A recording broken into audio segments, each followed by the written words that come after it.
We're in. We're in. We're in. We're We made in it. the Cognisphere. We're in. It took a while. Was that a different one? Go through the wormhole. No, well, it is shorter. It is a tad shorter. Yeah. I got you. So I shortened it down to a minute. You get a haircut, bro? I did. Looking Say, good. you looking crispy, brother. You looking clean out here. The Morad effect. Yeah. Okay. My bad, bro. I'll go get one. I'm sorry. Yeah. Jeffrey, come on, man, get it together. I naturally am not one to get one, but this weekend is the time.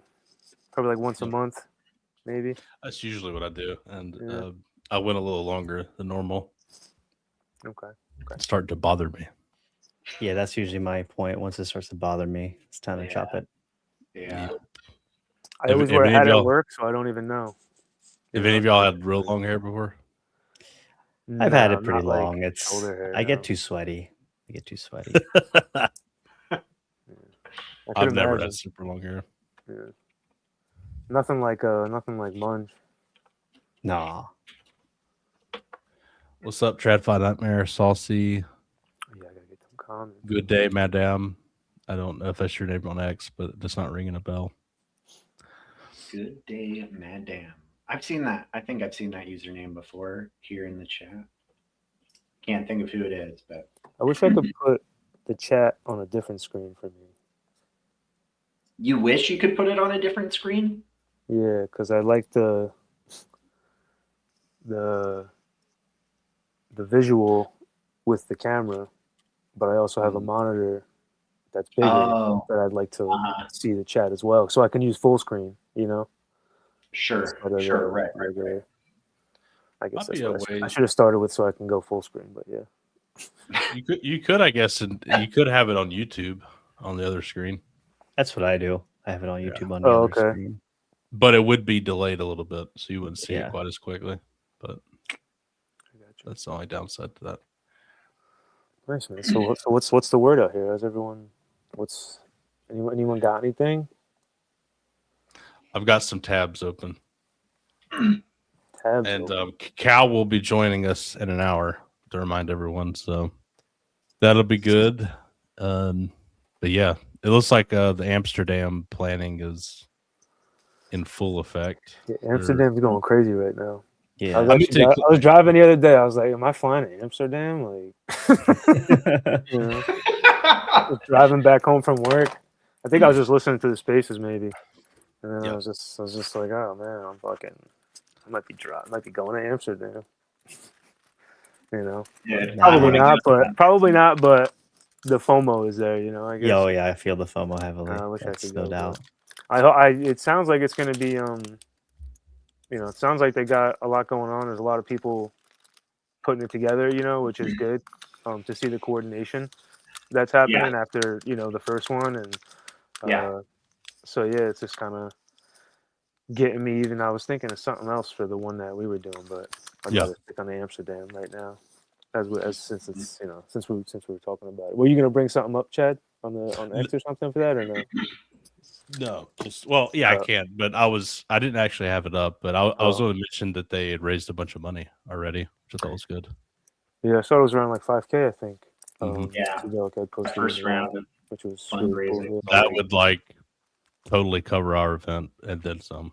So, isn't that crazy? Yeah, that's awesome. Like our event, I guess their scope is much bigger. I don't know. I haven't listened to everything. Maybe y'all could clue me in. What's the scope of what they're doing? Because I know ours is probably smaller than their scope. I don't know if someone can pull up what he posted, kind of like what they were thinking, but I mean, I think they're gonna do a little bit of everything. They're trying to get outsiders there. They're trying to make it more of an interactive experience for everyone. That's what we tried to do in Miami as well. Yeah, I think they might be doing that in a lot more organized, coordinated way this time. But from what it seems that they've been talking about on Spaces and etc. So that's cool. Yeah. Wonder what all the money's going towards. I know they got the place to rent And I thought they said that the place is only like $3,000. I thought that's what I heard. Well, I think there's two different venues that they're waiting. One's more expensive, one's less. Because we don't have a date nailed down yet for it. It's either the May 9th or May 16th. Oh, okay. Like one of those 2 weekends, you know? Yeah. But that's dependent on what venue ends up coming through. So Gotcha. Well, we've definitely got our date and we've got our venue. So we've got those 2 steps done with. I was going to mention, I'm going to email everybody within a few days, and then we can start getting the details worked out. cool. All that. Well, I think it'd be cool to do a big Zoom call too. Because I pay for Zoom, so we could do 50 people on a Zoom and talk that way. Perfect. Yeah, that'd be great. And discuss the details. Yeah, for sure. That'd probably be a good way to get all the ideas at once too, you know? Yep. Instead of like having to put a message out, wait, try and like organize that message into another message, you know? Yeah. Yeah. So, Yeah. but yeah. I'm trying to find these details here, but can't really find them. So something about a bar. Amsterdam. They're trying to do like a bar, like sponsorship or something. One of them has a bar inside of it, and they can make the Eon elixir drink that the one mixologist made up for the community. Cool. Yeah, That'd be sweet. Yeah, it's cool. Look this up here. Hold on. I know T-Dog had talked about there being like maybe 3 different kind of like phases to the event that they're wanting to do.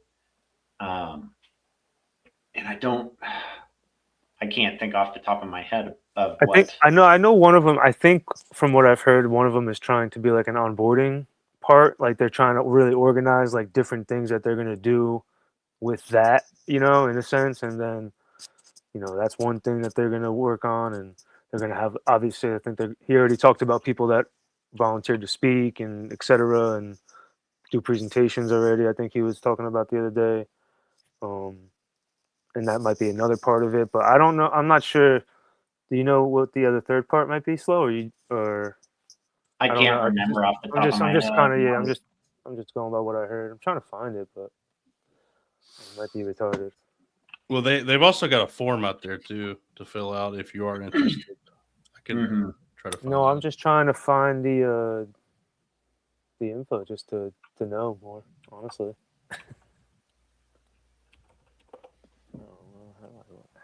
Yeah, somehow the word Amsterdam doesn't pull up his post.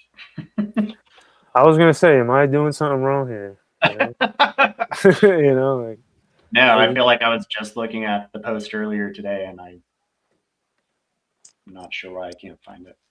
Well, seeing that they raised $5,000 without a clear 100% direction, we probably should raise money too, just because of that.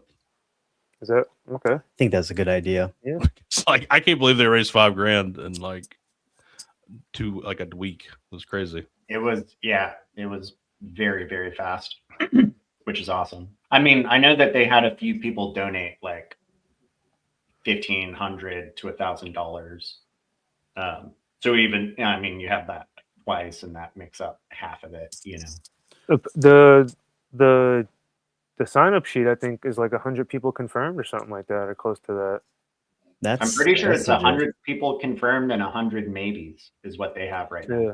Wow. Which is right. It's going to be big. I mean, there's That's a lot amazing. of people. Yeah, no, There's a lot of people people heading to Amsterdam. That's amazing. Yeah, I'm really excited to. Sorry, Slow. I just said I'm really excited to kind of see how they keep coordinating it and kind of what they you know, itinerary they put out. I guess. Yeah. My bad, Slow. Go ahead. No, you're good. I was just gonna say that I bet the attendance at the Amsterdam conference is going to be roughly 6.9 times bigger than Miami. I think that might be accurate. feels meant to be. I don't know. Yeah. There That'd was like 40 people showing No, up. I don't think there was that many Aons. There were several like random people. So But I around think 30. Aons maybe is like maybe 25, Krishna, maybe. I think Don't you- 25, 30 sounds good, something like that. Maybe There's 30. some other like it's like ticker Bitcoiners that were also had SPX, so I kind of count those guys as well. Yeah. That's fair. I mean, if they Yeah. get a little over 200, that'll be right around the right amount. And then that's going to inspire more events in addition to the ones that we have planned now. So What I will say is that means Europeans are more passionate. yeah, I mean their empire is falling Apparently. a lot faster than America. So I think there's more. There's They also raised more. they raised more money than we did in Miami, like in 5 seconds. They have like 10 times the people coming. I mean, just saying. That's how it is, man. We're lagging. I mean, have you looked at that Aeon Globe lately? It's crazy. It's a lot of people in France. Yeah. There are so many French Aeons. Amsterdam's not very far away from them, so Yeah. Right, yeah. Makes sense. yeah. Then you got Seb in London. I'm just saying they're showing us up. That's all I'm saying. Yeah. It's not very far away. There, that'll be here like in no time too. Yeah. Yeah, no, it's super quick. I can't believe that. Yeah, I mean it's a few months and it's here. Yep. Yeah, I'm excited.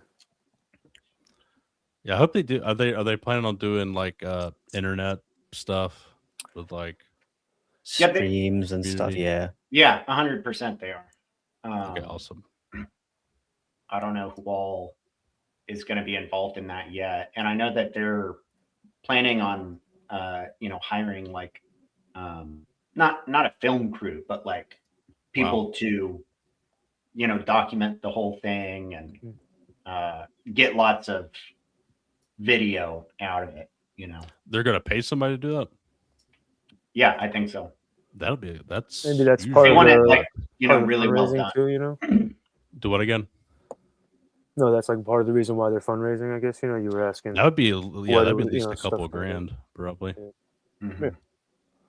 Yeah, and I said if we can find an Aeon that can do that, I think it would be awesome if we could pay them versus someone else. But obviously that's just a if possible kind of thing.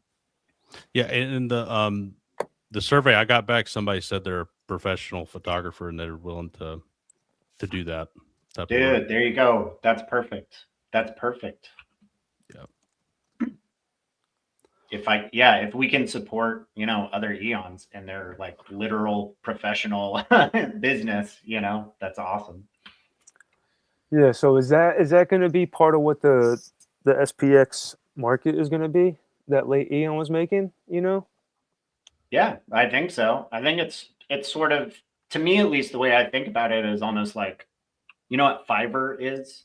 It's like freelance, small little jobs. Yep. And it's very similar in terms of the SPX marketplace as far as like, you have a skill set or you're able to do X, Y, and Z, and someone over here needs X, Y, and Z done, and you find each other and pay each other kind of peer to peer in a sense. So if you need some plumbing done, Krishna just call me and I'll go do his plumbing, and we'll just Pretty much hash it out through the market.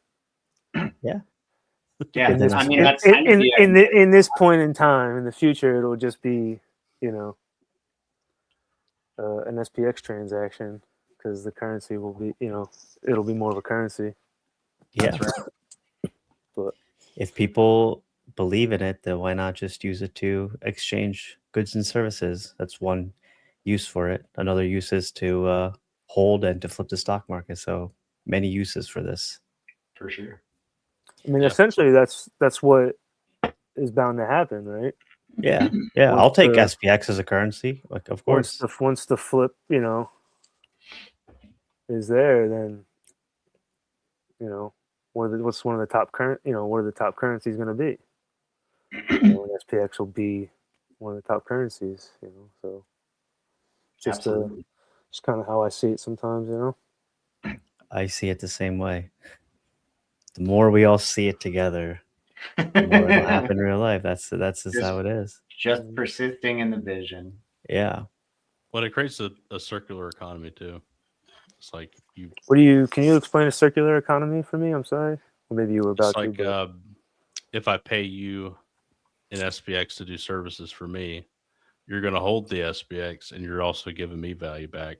And by holding it, then you're not selling it. So that's, and I don't have to sell the SPX to pay you.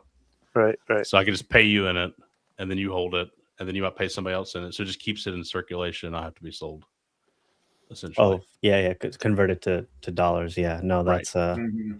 it's still being held, and like we're getting things done. Yeah. No, that's Right. Right. Yeah, that's like a bonus. And it promotes it too. Like if you Yeah. if you say you have cash on hand and you're like, I'm gonna pay this person SPX, but I don't want to use my SPX, and you got to spend, say, $500. You put 500 into SPX, that buys more tokens, and there's more tokens in circulation. Yeah. You send it to somebody, and then if they're not in the community, though, they're not going to give a crap about it. And then that's kind of I mean, maybe you might get interest. Maybe they might get interested in it too. But if they're in the community, the idea is they would hold it as well. I feel like, once this marketplace develops, like I feel like there's a lot of Aons that just, they have some kind of job that they're good at, and like that's their skill set. They can like list their skills, and then if somebody wants to within the community, like, oh, I need this skill, web design or marketing, whatever it is, then they can reach out to that list first before like going out into the fiat market. Right. So there could be, even theoretically, now that I'm thinking about it, like Ilya's got the whole Aon approved like businesses and Aon approved clinic, Aon approved restaurant, like all of that stuff. T-Dog too, right? It would be interesting to like, because obviously some of the services that people can offer through SPX Marketplace is going to be like online services. Like, someone like Mike could be like, hey, I'll build you a website for, $50 or whatever it is. But then there's people like you, Jeffrey, who have like a plumbing, like a business, or people who have, Patrick has a bookshop, I think, or a restaurant in Thailand. Like over time, it's possible we could have even that integrated into SPX Marketplace, where someone's looking for a plumber, someone's looking for whatever, and it'll, be able to find businesses or whatever it could be within your area. I'm talking like kind of far down the road, but it's funny. It's funny because like I was like probably a couple months ago, I was like thinking about, like, so if I wanted to, like, let's say for example, right, I wanted to go to, or Krishna needed a plumber, right, and I had a regular rate, right, but there was a discount if he gave me SPX or something like that, right, and I was talking to the clanker and like trying to ask it how it would work in terms of like realizing that transaction and in the business and stuff like that, and it was going with the proper rules of like how that would work in terms of like, I wouldn't sell it, right, but I would just essentially, like you're saying, further down the line or in a circular economy, I would just then find the next Eon to use it, with, right, through this marketplace or whatever, right? But in my mind, like those things are intact, right? In further down the line or whatever, or somewhat intact further down the line. So that's kind of, I just thinking like in the future, if it was even like, working that way, right? I could actually do something like that. So it's kind of what I was. Yeah, for sure. I'm planning on asking Cal at least a couple of questions once he gets in, because I know he's had a couple of startups, successful ones, I believe, because I believe he sold them, or has been involved in that.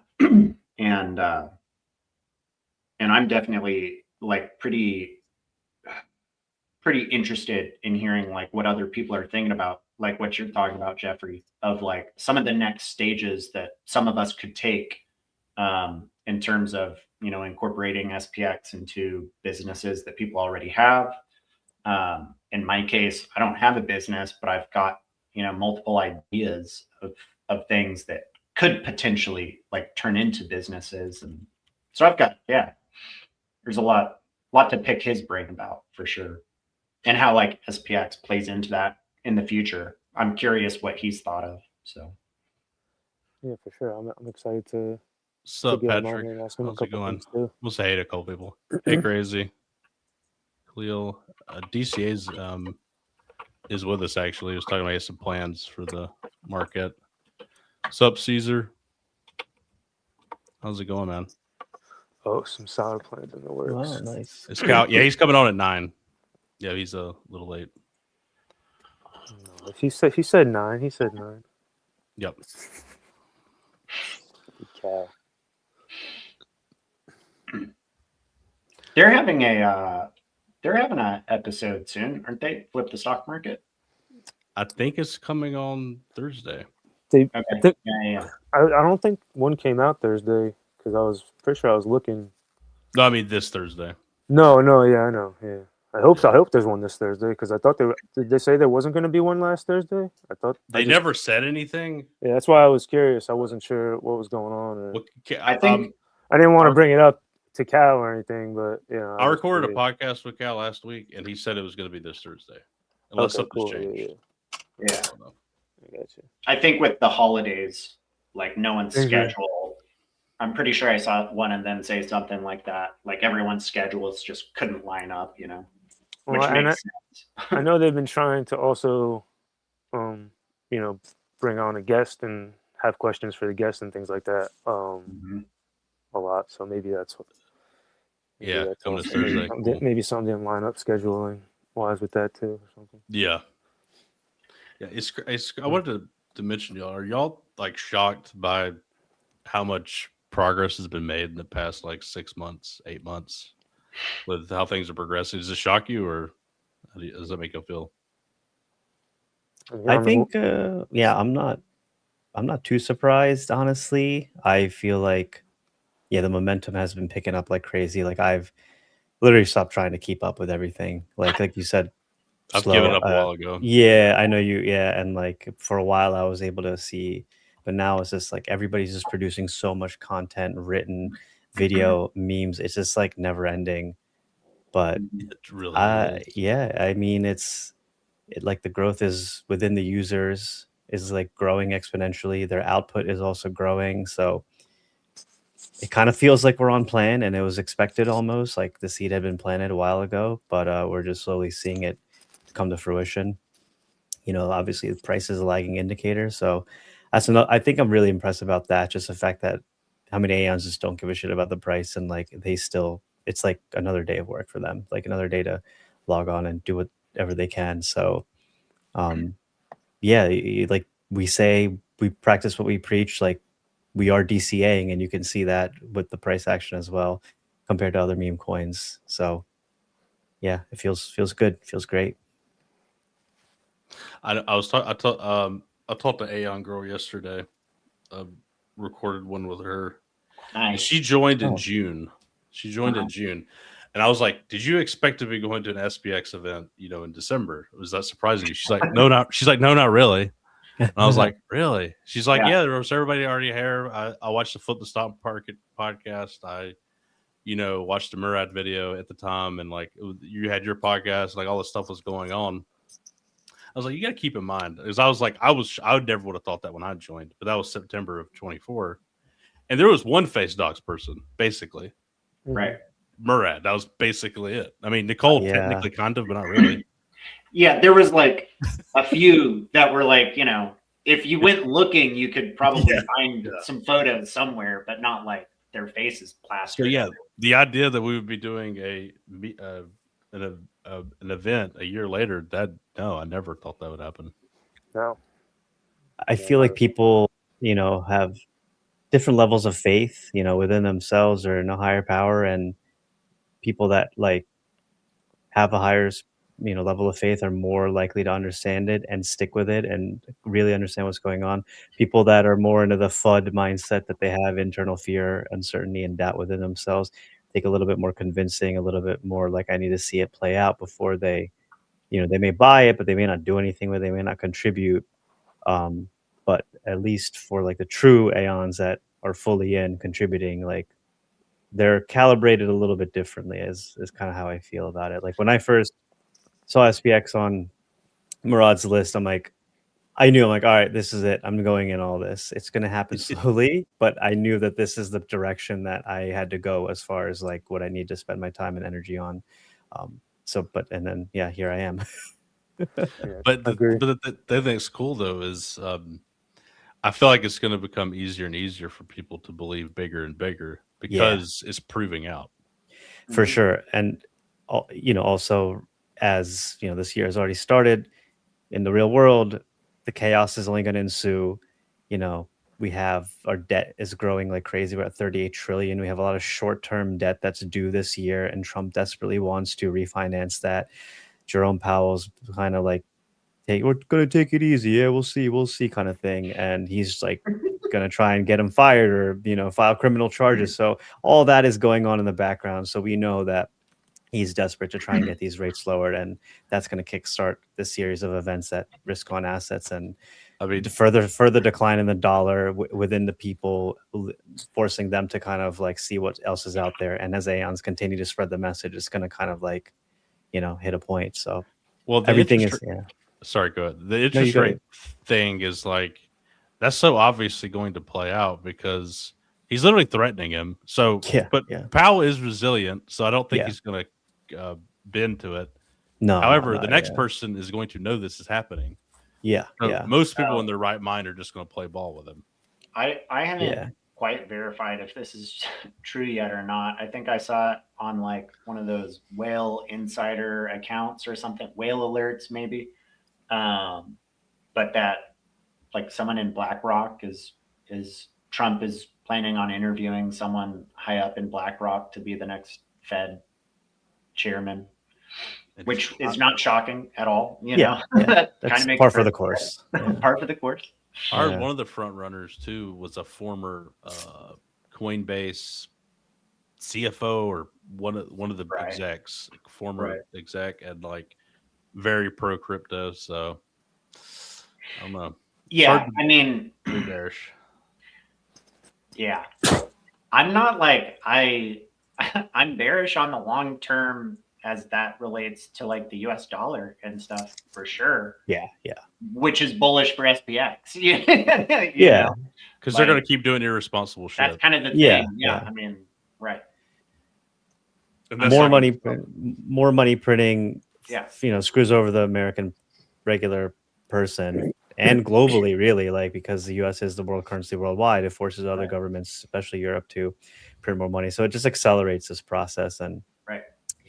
It benefits the elites who are in the stock market and, gold, they have all the gold and silver, and obviously Bitcoin as well. But within all the things that you could potentially have your money in, for the average regular person who's trying to get by, only has a couple bucks to save to even put in something. That's why we say all you need is one teeny tiny coin at this price. Like if you just have that is something better than nothing, considering everything that's going on with the economy and how it's going to proceed. So, What's up, Grill Ape?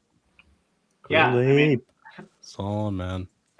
When I try to onboard people and give them a little bit of SPX to at least so they have skin in the game, but also like a couple tokens can be a lot of money down the road. Like that's exactly the point, Like, yeah. And if like people experience the feeling of like watching, even if you give them like 5 SPX, 10 SPX, and that goes up to 100 or even at like 500, for them to just witness like money growing that fast, it kind of questions their whole view of reality, and it kind of gets them into this journey, and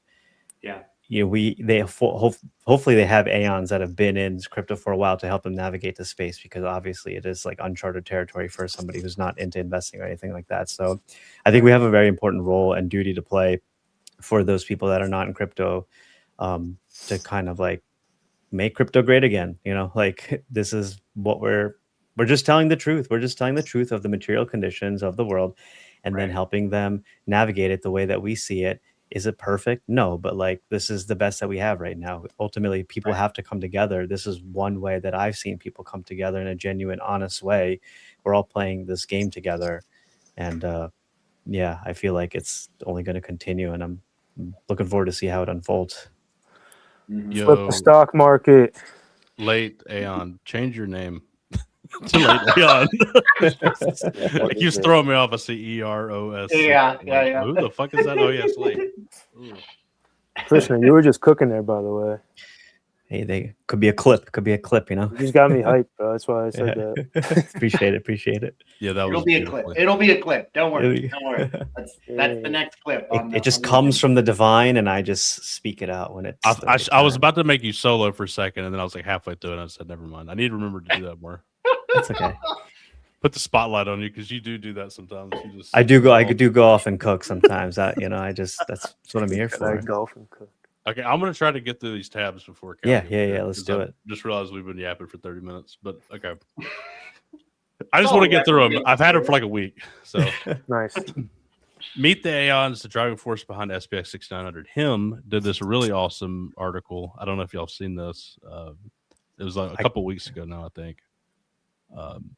Just about the community, different people within it, and it was really, really good. It's quite long, actually. It's very long. And he wrote like I think one or two more right after that. So he's been writing like crazy. Yeah, I definitely seen him put out a couple of different articles in the past couple days. Honestly, I've read a few. I got to read the rest of them. He's just producing them so quickly. So like, he is. Yeah. Did you get to read this one? I Chad? did not read. Krishna? Yeah. No. I went through it. I wouldn't say I read it word for word, but I skimmed it. It's basically about the community. It showcases different people. It's pretty cool.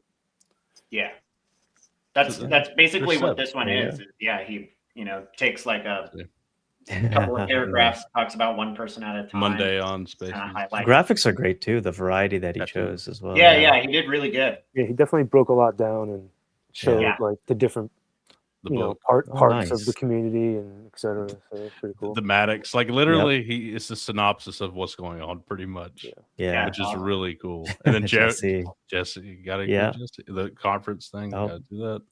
Mung. The best was side quest. Yeah, I was gonna put a post. I was gonna put the main quest. He does. I was gonna put out a post. I don't do all my journals all at the same time. I was like, if I stop journaling, just assume that I'm doing a side quest for SPX. But I'll get them.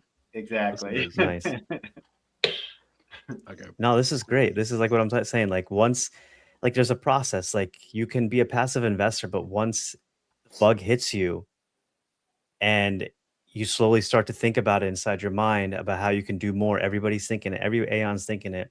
And it kind of just, I feel like a divine force has hit him, and then the articles just start coming out like one after another. He's been probably marinating on these ideas for a while. He just got the energy to sit down. I watched a couple of his videos where he's talking about working out. It's the same thing. You can think about working out all you want, but at some point you have to take the action. And, that's super awesome to see. And then his action is going to inspire others to do more. I know little Miss Ponzi came out with another great article. She's been posting a Substack as well. So written, video, live, memes, everything. Like, because each one of us has so much potential within ourselves that we don't even realize. And I think this is what really SPX is about, for you to manifest your potential in this way. And like, that's the real beauty of it. This is why we say it's not about the money. This is about just you being able to realize your full self within this community, within this vehicle, where like whatever you do, if it's pro community, like we will love it. We will appreciate it and share it, repost it. And like, that's like a good feeling. You get that social feedback as well. So yeah. Exactly. Slow, did you see he mentioned he was going to post his articles on Reddit, hopefully? Yes. Yeah, I did see that. Yeah. Yep. Which is awesome. I think, and little Miss Ponzi, I know she's going to too. I know she shared her first article on there, I think, or maybe I did on her behalf. I was going to say, I think maybe. I think I did that because they didn't have a Reddit account yet, I don't think, but they said that they were going to start working on that. So, No, it'd definitely be cool to get the those articles and stuff on there too. I think I don't know, 100%. For sure. or just how can we because like how else can we besides retweet the articles on X, like get more views on good reads, Yeah. I know Yeah, there's the some on crazy thing is, there's like, some on how many- Medium, but you got to know about Medium then.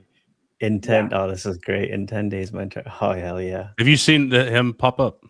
Robert. I have not, So actually. Yeah. he's Just relatively in the follow last him. couple of weeks. Yeah, and he was like really enamored by the response of the community. And he's like, I could tell he was involved in several coins, and his list is getting thinner. Mhm. And I've noticed him post less and less about them. There's more SPX and SPX up. I think giving Yeah, him all that attention is that's key to winning people over. It is like you feel like this is you never No. felt like that online. Like when this many people respond like that, and all like our level of energy is like starting from a level of love, which is like beyond greed, lust, Yep. anger, pride, all those sins. Like we're just starting at love as a baseline. If that's what you get hit with, you're just like, well, it's like it's great. Like I love Robert, but like he said 1 trillion, so By That's it. 2029. Okay, he's new. It's pretty bullish. It's We're gonna fine. have Doesn't know to. we're going way further. We're gonna have to. I know someone we let are. him I know. know we are. to. He's FUDing essentially. This He's is FUD. a trillion by the end of this year. This is is my FUD. that's minimum. This is FUD. Minimum, yeah. Nice. More FUD. I love it. He said by 2029. I'll give him a pass. It's okay. Okay. You sent me this slow, and I thought that looked awesome. Yeah. Have you guys seen this? This is really, really cool. Roger M. Okay, follow him as well. Good. Yeah, I saw the prototype. Did you scan it? Did it work? I didn't do anything with it. Oh, I don't think you. I don't know if you I can scan highly it doubt yet. you can do anything Okay. with this. I'm I sure don't he know, already has QR code. done what he No? wanted to with it, but So the physical currency is to recharge what comes without funds, so avoided regulations. The user tops it up with okay. To pay the number of fee when you spend it. On the back, you have the seed phrase to spend those funds. Cool. Interesting. and I don't know if he had it linked in his initial post, but he shared like a YouTube video of I think from a while ago, people who had done this but with Bitcoin. Yes. Hmm. It's a Cassius coin or something. Cassius. I don't know if I'm saying it right, but Yeah. it was done back in like 2012, but it had like at least 10 Bitcoin on it. And Right. it was like I think it was actually at least somewhat plated with gold. And now a lot of people have them, and it's worth more than 10 Bitcoin if it hasn't been redeemed, because it's got the collectability back to it, Sure. which 10 Bitcoin's worth a shit ton now, but Well, yeah, I mean, this is like a physical NFT almost, right. which is cool. Yeah, definitely. Yeah, not only that, but like, so how would you get one of those? You're saying, I guess. Well, this is a prototype that he Right. made. I know. Yeah, of course. Yeah. But So I don't know exactly what he's planning on doing with this, but Oh, I didn't know. Pedri's Cognisphere Mutual Aid Network, someone had a job posting on there for something like this, to have like physical coins made. I think It might have been dubbing, 6,900 and SPX. they say what? I think it was like for 6,900 SPX or something like that. It was a pretty good amount. Yeah, like a lot. Yeah, so pretty cool. Interesting. I mean, I would have done it for one tiny coin, but 6,900 is pretty good. Okay. Now I saw this is from last week. Is there a week 4, or did I miss that? No, I think it's supposed to go until, I guess it was supposed to go until Monday, I guess. I don't know who. I didn't see what was on there. I was Got looking through 'em. Saucy in there. Yeah. There's a few. This is hard. I know what we're trying to do, but I feel like it's really hard to do. Yeah, I mean, it's kind of part of the thing, right? Is like you just have to keep trying Yeah. new ways of trying to accomplish whatever you're trying to accomplish, which in this case is showcasing quality posts. And this is just one of the newer ways that we've been trying to push it. But Yeah, they're definitely good. I actually brought them up too. some of the it's a great idea. Some of the I was gonna say I want to definitely advertise it. Definitely look up Bangers of the Week and post those links to it on Reddit. Yeah. If you think one's worth it. I thought this was really good. The Trucks wrote, he does some good shorter form stuff sometimes that I really like. Yeah, Trucks is really good to follow. Yeah, definitely. Yeah, must follow. He's been a reply. I'm following him. Yeah, see? I didn't mean you. He had to check. He's like, wait a second. Wait a second. Hold on. Yeah, actually, on I've been caught before. I was double checking because I'm bad about it, apparently. I thought I was, but yeah, I definitely am. So, there we go. Yay. Too many noties, that's why. Sorry. Yeah, in case anyone forgot, Chad is famous. So something I just figured out, or I just looked up, Pepe cryptocurrency has where did it where did it go? Well, it has like 53,000 users, but they only have 343 weekly contributions, whereas we have far less, 7,000 maybe Aons, and I think it's 7,200, right? Yeah, a lot more weekly contributions. So even though we have less, we're contributing a lot more than Dude, Pepe. Pepe's so. botted. Pepe, Yeah, I know there's no PvP and stuff like that, but like as like just like one of the normies who came into crypto or like meme coins, whatever. Like for me, a big thing about SPX was it was totally different and it wasn't just some like stupid animal. You know what I'm saying? Like yeah. I was like trying to like find out like who Matt Fury was and stuff, you know, and I was like, Yeah. what the fuck am I doing? Like no one I know is gonna fucking do this. So like, you know, like Yeah, for sure. It's kind of, you know, it's just but, dude. I now when you say those numbers, I'm like, well, yeah, it makes even more sense now. You know, Yeah. It's and you're right. It's like, definitely this is botted, all for real sure. people. You know, or Yeah. not, you know, so it's like if you look at like Reddit, our Reddit and their Reddit, anytime we have more online than they do. Okay. And they have 5 times the members or whatever. Yeah. So we're like we're playing a different game. Our game is like pure organic. Like nobody within SPX is like, yo, we got to make some AI bots to like. Nobody's thinking that. Nobody's doing that. If that was brought up, like it would be like get out of here, bro. Like no, we're not doing are that. The bots. Yeah, we are the bots. We are the bots. Yeah, Exactly. Proof of bots. So, yeah, we don't want things artificially inflated. It's not good for anybody. It doesn't make any sense. Yeah. I want to know goal what's is real. to be like really transparent and human. I'm just gonna say that's the opposite of what we're going for.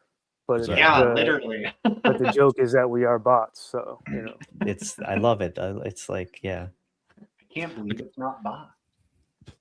I saw this one. Yeah, Evan Hilton doing some pretty cool art. So there's a mint coming. Where did it go? Actually, I think it's on the next page. But here it is. So it's with Print World, and it's kind of interesting. You bind 69 SPX, the wormhole Solana version. So you mint it on Solana. You bind it, but you still have ownership of them. You could burn the art to unbind the tokens.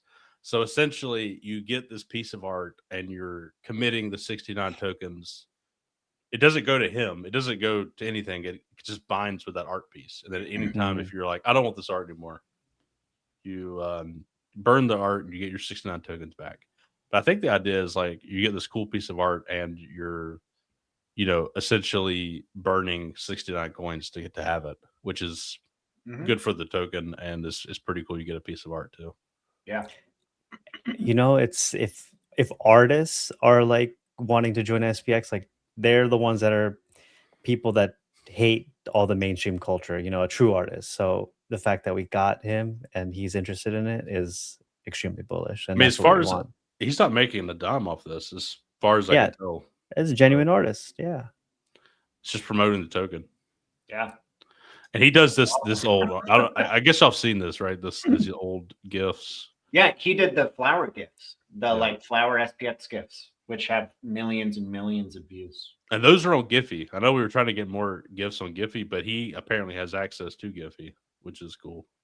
Yeah, We should yeah. beg him to upload ours. He's on It's the funny, end. bro. I Those reached kind of out. people. I reached out to him like via email like months ago when we first got on Uh-huh. Reddit and stuff. When I told you I was trying to get the gifts up, and I just Yeah. asked him like if he would want to like help get them up, and he just he was doing some other things, but he he was nice about it and whatever. But it's just like, oh, nice. Now he's coming around town. Hell yeah. He's doing more because he Yeah. already had them made, right? He already had like a couple made. That's why I Right. reached out to him. I was like, who makes these? And then I found he does that. He's like the flower petals. It was like the theme of the flower thing or whatever.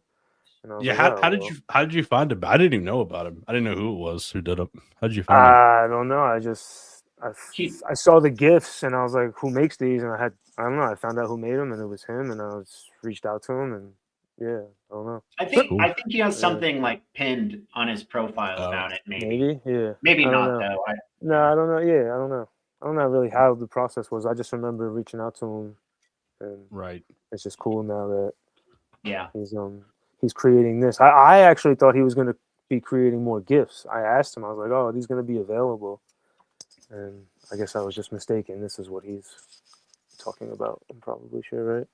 Yeah, I think they are GIFs. I mean, you could upload. I'm sure they. Yeah, yeah. I'm not sure. Yeah, I asked him if they're going to be on Reddit and Instagram, and then he replied back and asked as like comments or whatever, like in the comments, and I said yeah. And then I think that was maybe. it. That was Maybe it. not. So hopefully, maybe I don't know. Maybe he'll look into it or something. I don't know. That'd be cool. That'd be sweet. Yeah. For sure. I didn't realize how many times I tweeted "I'm bullish as fuck" until Chef Zero made this little clip. Oh my god. I was like, I can't believe I didn't realize I said it that fucking much. It's so There's funny, definitely dude. there's definitely been a high frequency from what I've seen in the past couple months. Keep it I up. was just like, oh, okay, yeah, I get it. Yeah, he's bullish again. Must be good over Still there. bullish. Still bullish. Still bullish. Yeah. Did y'all have things you wanted to show off? Seb made a fantastic post earlier today on X. Okay. I have it bookmarked. Let's go slow. It was a pretty long post, but there were, at the very least, it's from 4 hours ago, so it's probably one of the latest ones on his profile. Investing in things you're actually passionate about. Yeah, yeah. Is it? The one with the Pokemon card. Oh, yeah. Okay, I'll bring it up in a second. Definitely worth reading, but I'll just. Oh, I accidentally X'd out of it. Hang on one second. I'll read off the one like little short paragraph that I liked a lot. But he's talking about Pokemon cards and like why they're valuable to some people, and a few of these. He said, "Our attachment means that we might never sell, and this, ironically, is why the value will go up. Traders and tourists will sell based on arbitrary numbers or even worse, fear, and so they will never experience life-changing returns." But the whole post is absolutely fantastic. With true investments of the heart, you are removed from the outcome of financial return. He has a lot of really good one-liners in there. Yeah. Definitely worth reading. That's cool. No, that's like a big principle in the Bhagavad Gita. All you have are your actions. You're not entitled to the fruits of your actions. So you can, whatever actions you take them strategically. You think about it if it's with passion, but whatever happens after is out of your control. So people, traders or tourists, they're looking for some kind of outcome, and that's why they're always either greedy or fearful. And that's like a shitty life, if you ask me. Like, even if you do make some money, like, you're going to be worried about what's the next thing. Yeah. Sharon, where are you at again? Europe, like the London area, I think. Oh, is it London? Like roughly, Well, we're glad. I don't know exactly where. We're glad you're here. I'm glad you're here. There were I've seen people talk a few times. This was a short little conversation I got into with a couple people on Reddit today, but someone made a post about having a Discord, like SPX Discord. And I know multiple Aons have used Discord for doing things. I know Hype has and Chang has, and I think Aeon Girl, that's how they hosted their like movie night that they did too.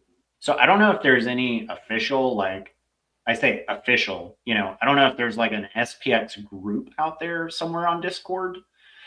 But if not, someone should definitely start that. That was the conversation I got into, because someone had commented on Reddit about, they said something like, we should get some of the mods here to like start a Discord, you know? And it's not the first time that's, yeah. I was gonna say, no, it's not the first time that's happened though. So it's more people. You know, I doubt it was the same person. So there's definitely some other people out there on Discord more so that are interested in SPX, which is, you know, like what you commented, like, you know, you guys should do it, and then you showed the one guy who you said to do this, and he you know, yeah, some guys like, hey, you know, you guys should do this and that, and Slow's like, oh, you know, it'd be awesome, you know, you did it or whatever, and the guy's like, no, you know, so it's like, all right. Yeah, all right, is this on the space or what was this? No, I took a screenshot of it. This was like weeks ago, but I literally lost my mind, like laughing because it was so funny. But they were talking about starting like a Discord group or some shit like that. I don't remember what it was. Yeah. And I was like, that's a great idea. You should do it. Yeah. And they just replied, no. And I was like, well, that's why it's not being done, because some people don't take initiative. Some people won't take initiative. It's just right. And that's what my whole thing was about. Was like, hey, no one's in charge here, and like, the people that you might feel comfortable like starting things because maybe you trust us and you trust the mods on Reddit or whatever. The problem is that, like, well, we're already busy being mods on Reddit and doing like 28 other things too. So like, we're a decentralized movement. So like, if you have a good idea, start it, and we'll support you. That's the biggest separation that people don't understand, I think, when they first see it, right? They're like, oh, it's just another thing. They got plenty of people running the you know, they're getting paid to do all this. And it's just like, that's the biggest separation though. You know, they don't understand. It's like, oh, tell the mods to do it. It's like, bro, like, I'm not like a Reddit mod, you know, I'm an Aeon who's contributing to the Cognisphere on Reddit, you know, like that's what everyone's doing somewhere, you know? People have accused me of getting paid by Morad. That's why they thought the podcast was made. I was like, watch that first episode. That was... Bro, I'm pretty sure I saw you one day. I saw you and him one day exchange tiny coins in person. He handed you some tiny coins. I know you. You tailed him? I was watching him. I had suspicion. You got your binos in the car? Like... I mean, but some people just can't believe that people are just doing it out of their own will. Yeah, you're right. Absolutely. Yeah. Just like, they just can't even imagine it. It's unimaginable.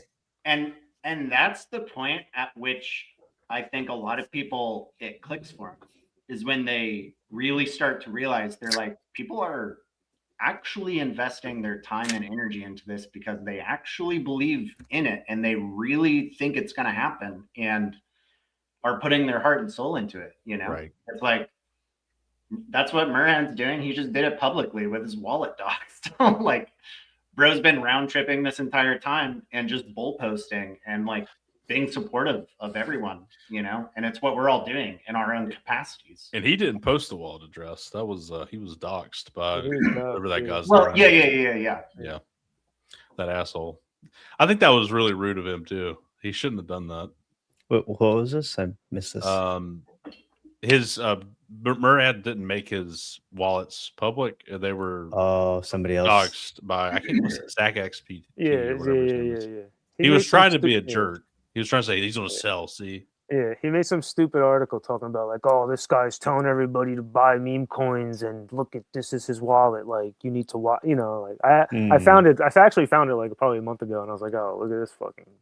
No wonder. Like, you know, like, I mean, I am kind of glad he did it because I do think that squashes FUD. Like, oh, he's selling oh, he's Yeah. gonna sell. So it's like maybe Zach's got a big bag and he's like, all right, I need to, you know, he's like, I'm gonna dox Morad. I gotta get my ass. But no, yeah, like you know, like you said, so like Morad's, you know, he believes in it. Like, you know, he's an early Bitcoiner. You know, like he's someone who sees years ahead. You know, like he thinks about those things every day, right? That's how he. If he didn't believe in it, he would have sold it 100 million, like months ago, like years ago, over a year ago now. Would have already been done with it. That's what's so funny. Like people still think. And the most convincing thing about it all is that like he would not be spending his time the way that he is if he was selling it. Like, unless he's a complete psychopath.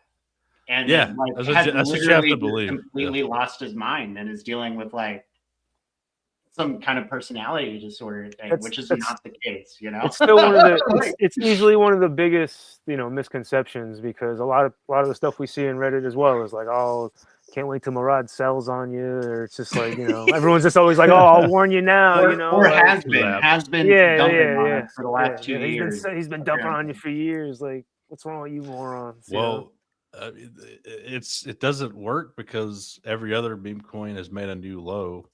And we have not. Yeah. We're actually, I mean, the market, we have to, okay, I don't want to talk about price too much, but I'm just saying, you can look at the facts.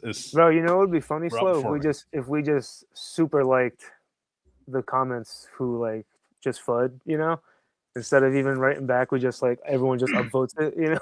Like, what's going on? Like, what, you know? Like, Jeffrey, you have good comebacks. Yours are usually just like, okay, have a nice day or something. Yeah, I mean, sometimes I just get annoyed because it's like the same people over and over again, and trying to, you know, I don't want to just ban people. After sometimes I'm just like, all right, man, you're just talking around now. You're not. People are telling you answers, right, that you want to hear, or whatever you're asking, right? They're answering your questions, and then just come up with another question, you know, or whatever. Say something else. So it's just like karma farming, never ending, like rage baiting, you know. So it's just like, all right, whatever. Because, you know, you do want to be somewhat helpful for someone who's actually trying to ask a question, right? But it's like a fine line out there on Reddit. And it's good to have the fudders come out every once in a while, and they're, you know, they got their pitchforks and some of them are funny. War cries, you know. Yeah, no, for sure. Keeps everyone on their toes. It's a good opportunity always for like newer people to see how a lot of us respond, because I think it's a learned skill how to respond to a lot of these people in the right way, and to like stay true to where about, you know, the whole like kill them with love and stuff. Like no one's coming at these people being like, fuck you, dude, you piece of shit, this blah blah blah. You know, it's like more than anything, I mean, it's always really fun to me. I mean, at this point, it's fun. It's like anytime someone is just starting to lose their shit over SPX, that's the funniest fucking thing in the world. but whenever we go up, they'll be saying the opposite. But so they just go with the trend. Sorry, go ahead. You'll see a lot more Aons on Reddit now too, like in the comments daily. You know, with you know, random people in there saying whatever, and you know, but you know, But yeah, no, it's definitely growing, man. It's really cool to see that portion of, you know, everything going up. So hopefully, you know, we just keep it moving, I think. Mm-hmm. I'm glad to see overall that the energy within each Aeon is like growing and not even remaining steady, like, or going down, which is like extremely bullish. So it feels Cal really good. has entered the Cognisphere, ladies and gentlemen. What's up, guys? What's up, Cal? It's good to be home. Yeah, well, man. Finally, you came back to the stable. That's right. Well, long-time listener, first-time caller, but actually, love it. So yeah, I had to run some errands before this, so I'm shooting a little blind here. I don't know if there's a topic in particular we're covering, but well, actually, I wanted to talk about the errands you ran. What were they? We hope you have your excuses ready, Cal.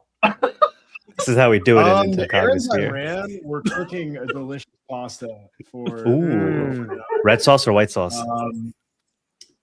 White sauce. Oh, nice little white wine sauce. It actually was a pivot. I was gonna do. I've been really into cooking recently, and I was gonna do some mussels. Okay. I did not do enough preliminary research, which means I did none. Basically, I bought some mussels. I got everything prepared, and then I found out that they were all dead. So you couldn't eat them. So I had to pivot to some pasta, which was still really good. And then I just did some. I mean, the errands were just work things, but I've been taking over for like this person that quit recently, and I've been doing socials work for the startup that I'm a part of, which has been a little. Unfortunately I'm like kind of good at it now because of cow stuff, but at the same time it's a little bit frustrating because that's like my escape, is to log on to Twitter and be a part of everything. And so that's taken a little bit of the fun out of it for me, or at least like that's not my immediate instinct at the moment, is to log into that. But we had some good interviews for a new person today, so hopefully I can regain that. Awesome. But yeah, those are my errands. Yeah. So that concludes everything. We'll see you next time. Jeffrey, I know you had a question you wanted to ask. Do you want to start? I don't know. I don't want to get him a question like that yet. We can't just No Just questions? ask him something like that. I mean, I can, but I don't know. I guess. All Wait, right, I have so a question. Yeah, go ahead. What's your question? Jeffrey, what's the craziest thing you've seen on Reddit? Craziest thing I've seen. Like SPX Reddit. I mean, I guess it's kind of similar stuff you'll see on Twitter, but I mean, it's just they definitely say a lot.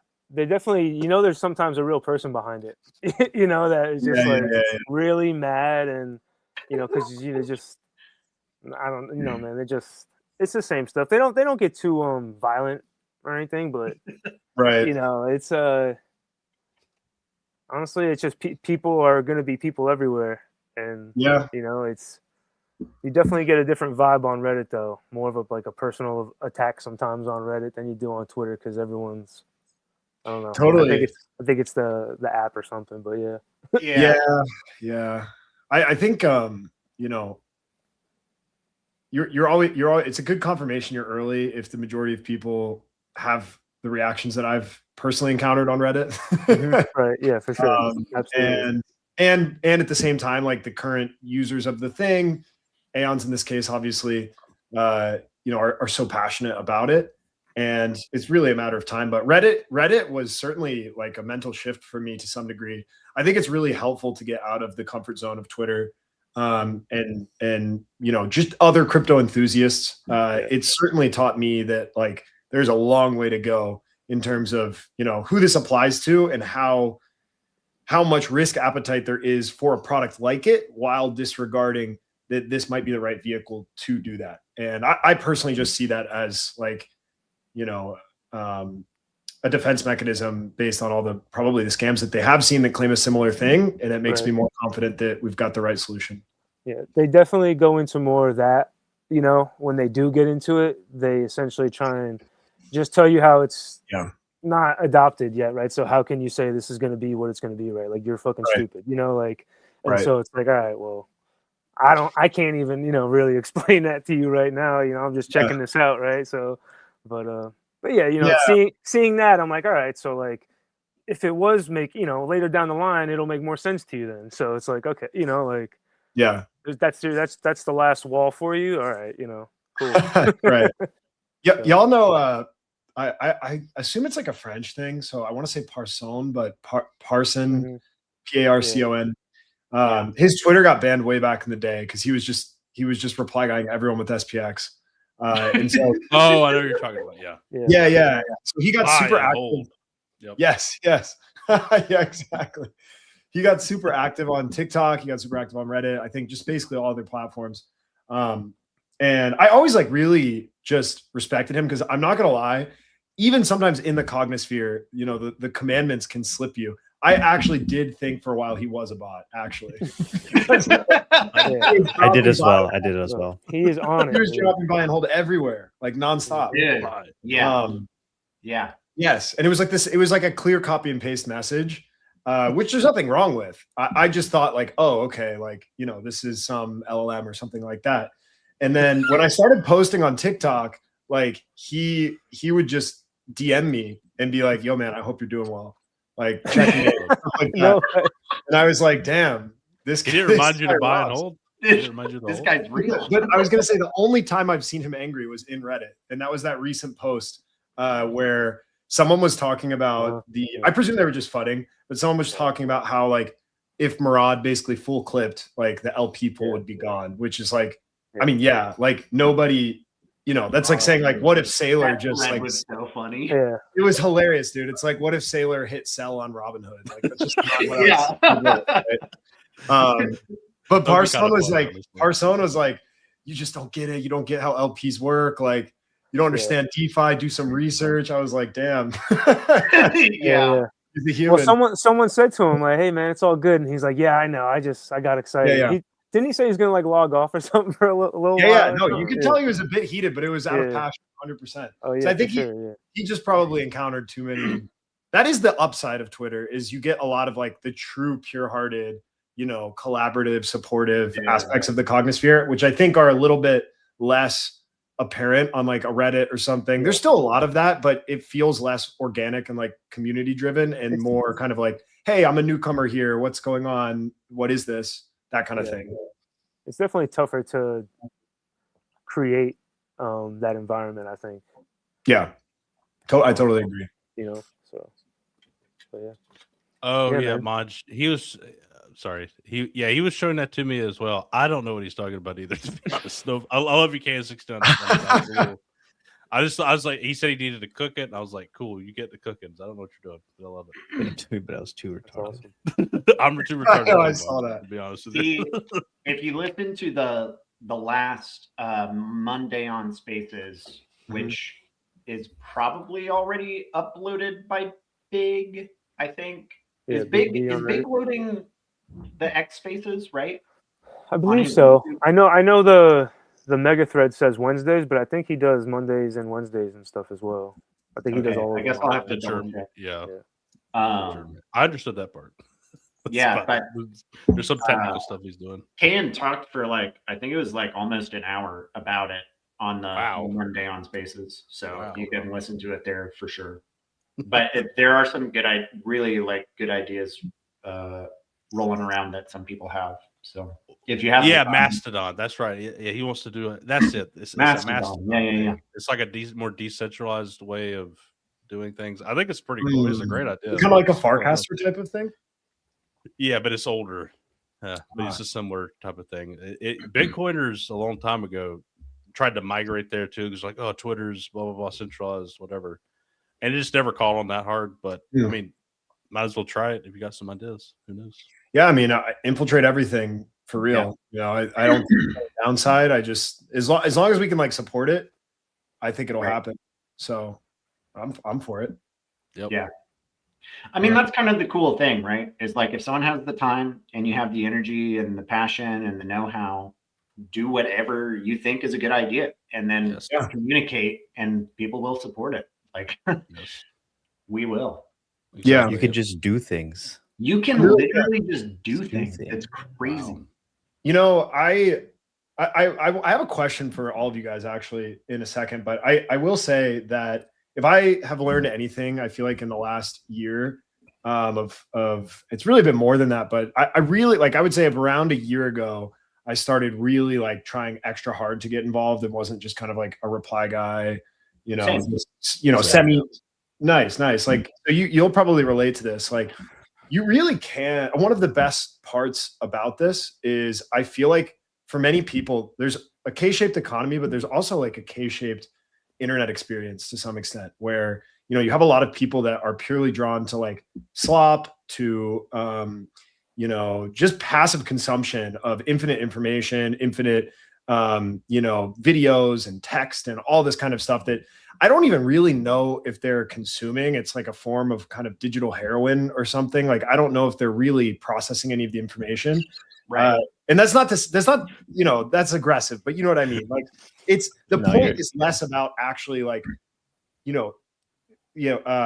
sort of interacting or engaging with the information, and less about, or more about just kind of like having something to do. And one of the best parts about being involved in the Cognisphere is not only can you, find friends, find community, find all the things we talk about all the time, but you also can develop your voice in many ways. And I think that strikes such a human chord for a lot of people.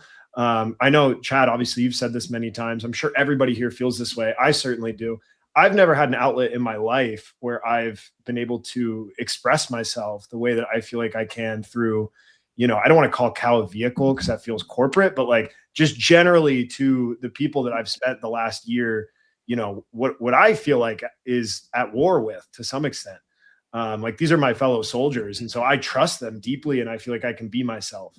And that is, that takes a lot of forms for a lot of people, like that might be doing what we're doing right now. It might be making music. Like, I know there were a lot of DJ sets with SPX related stuff. I know that obviously, like, there's been, I forget the guy's name. I think it's Evan something, who's making the art with SPX, right?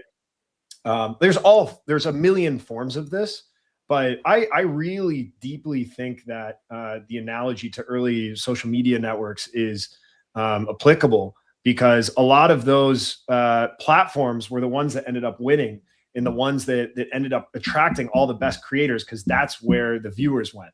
And so I see, an SPX acting similarly, where someone who's very talented at something, I don't want to say, is hopefully they don't use it maliciously. And I almost feel like the community can vote like a meritocracy if they feel like they smell something fishy, because people will act nefariously. It just will happen. But if you're a really good, musician or something, it makes sense to get involved. And, maybe eventually, I was talking about this on Monday on Spaces yesterday, but like maybe eventually you'll have cohorts of like, different types of artists or people who are interested in, specific things, who live in different regions, that are all sort of brought together by, a unified token. I think that is probable, especially as we move more and more toward a world where you don't even really know if the person who's posting something is real, or if the information is real, or any of that. So anyway, food for thought. Yeah. But I wanted to ask you guys, like, I would say all of us and the people who are probably in the chat, like, obviously there's more, are as plugged in as we can get. What's something that you guys are excited about when you're thinking about like the next 3 to 6 months as it pertains to like community progression? I think the in real life events, that's ramping up. Amsterdam, Greenville. Yep. I think those two stick out the most, but yeah, content just keeps exploding. So just there's more videos now. There's more long form generally. Him has done a lot of that, but yeah. So yeah, I can take a stab at this. Yeah, I mean, like for me, like I went to school for finance and economics, and then once I had my first corporate job, I absolutely hated it. The soul just left my body, more or less. And like, it kind of just made me not want to work, honestly, like really work hard at a job. Like, and that kind of felt like I'm not living up to my full potential. And so when SPX came along, like I was going through my own spiritual journey, kind of going inward, doing a lot of meditation. And, I gained a lot of insight and wisdom, I feel. And I'm like, I have all this knowledge. I'll be able to progress in whatever it is I want to do, like more fitness, yoga, that type of stuff. So like, this is like that outlet for me to at least try and share, make a first attempt at just being myself, being human, doing something related to what I'm interested in, and like having that built-in community to at least, look at what I have to say or respond to it. And like the feedback had been great when I started posting the daily Aon videos. Like I got so much positive feedback on that. I burnt out, but like it kind of helped me rebalance like as far as like finding that passion to do work, and ultimately about work is just about serving other people and not about the money. The money comes once you get good at something. So this is like, for me, like, okay, I'm here now, I'm on the show. Before I would be like a little bit anxious about posting on social media. I mean, believe it or not, but now it's like second nature almost. So I'm looking forward to just doing more of what it is that I want to do, whether it's like making more videos about what I'm interested in, like spiritual related, Bhagavad Gita, tied into SPX, and like I have all these ideas. So that's like kind of like what I'm looking forward to. And then knowing that there's a community to receive this information, to relate to it, and like actually get benefit from it. And like that's just been exciting to see. If I were to do this without SPX, I'm just posting into the social media platforms, you're not going to get traction. It's really hard unless you're, you know, it's not even about like trying to get followers. It's more about like you just want to help people. And like here's people that actually are willing to work together and like help each other out. So, and then I see other people doing that. It just gives me more energy. Like I get energy from seeing others work hard, and then it feeds into myself, and then I'm able to produce more, do more, not because I have to, not because there's this like thing I need to get done, but just because I just want to. And like, yeah, I think that's kind of what I'm looking forward to, like months coming down. I just want to say, Krishna, like I sent I think it was last Monday. It might have been 2 ago, but you mentioned something similar about, how you didn't find any fulfillment in your initial sort of like, I guess, career scope or the initial job that you took. And you were talking about how, this kind of fills that gap a little bit in your life from like a spiritual standpoint. I love the phrasing that work is like just service, because I agree, but unfortunately, like in practice, and you mentioned this, again, whether it was a week or 2 ago, about, late stage capitalism just doesn't incent that anymore, unfortunately. And my brother, who I got into SPX about a year ago, I sent him that clip because he has been kind of struggling with a similar line of thinking. And I think a lot of, Gen Z people are, right? And I don't blame them, because the incentives are just not there to try to create meaning out of work. Because you can't really use it to enhance your life outside of work. And so it ends up becoming this, situation that you feel trapped in. And so I think a lot of younger people are in that boat. And I sent him that, and obviously, like, he knows that I have found a home here in doing this stuff, and that has helped me kind of fight that feeling. And I think there's a lot of people out there who feel the same. And like you said, you probably are going to struggle to pick up traction without, an audience that not only is there, but also gives a shit. I think that's a very important part of it, because, if you just get some traction outside of, the Cognisphere or some equivalent, people are just going to be like, yo, you're fat, yo, you're ugly. Like, I don't know, this kind of thing. Right. Yeah. They don't actually they're not there to actually like connect with you as a person. Rage bait. Yeah, no, for sure. Like you see it on like the big accounts of social media. There's always the haters and stuff. And like, I wouldn't even want to grow like that. I'd rather have it slow and steady, organically, and like have meaningful conversations with people. Like I get DMs. So I got DM from someone like, hey, I'm interested in Buddhism. Like, what's a good book I could get started on? So I sent them a recommendation. Like, I'm sure these conversations are happening all the time. And that like part of helping other people has given me like more fulfillment. And like, no job can really, the traditional job is unable to really do that. And the jobs that like I just got a part-time job working at this yoga studio that I've been going to, and I love it. Like it's great, but like it's not going to pay the bills. I want to pursue that as like a passion, and then hopefully, and as I get better at it, I can like make more videos and content about it for the Cognisphere to help them. Okay, this is how I use it. Here's some pieces that you can take for your own daily life. You don't have to be a full-on like yogi like me, whatever, but something that I can contribute to help Aons in their own life to ultimately work towards this mission of flipping the stock market. Like we're building each other up brick by brick, building ourselves up brick by brick. And even with the running challenge, like the 500 miles, I'm like, shit, I walk on the treadmill every single day, like 4, 5, 6 miles. Let me just, join in on the challenge too. Like just like that, it just catches like fire.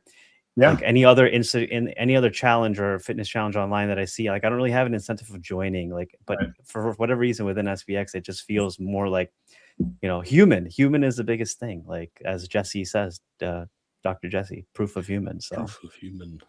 yeah. So simple, but like it's so true. That's what we're missing in this age of AI slop and just nonstop infinite content that people aren't. You're right. People aren't even like, they're just doing it because they escape the negative feeling that they're feeling. They don't want to sit with that uncomfortable thought. Yeah. They'd rather just whip out their phone and just scroll away whatever it is that they're looking at. And it's just like AI slop. It's not real. It's all bullshit. It's escapism. Yeah. And again, that's something that's as old as time. It's not to blame the users for that. Obviously, there's a lot of like digital engineering, addiction engineering to ensure that people are as dialed in at all times as possible, which is quite malicious, but it's true. Yeah. And there's not much that someone who is kind of stuck in that, who doesn't have awareness of something like this, can do other than to say like, look, I just don't even want a phone or something, I just want to opt out of this completely.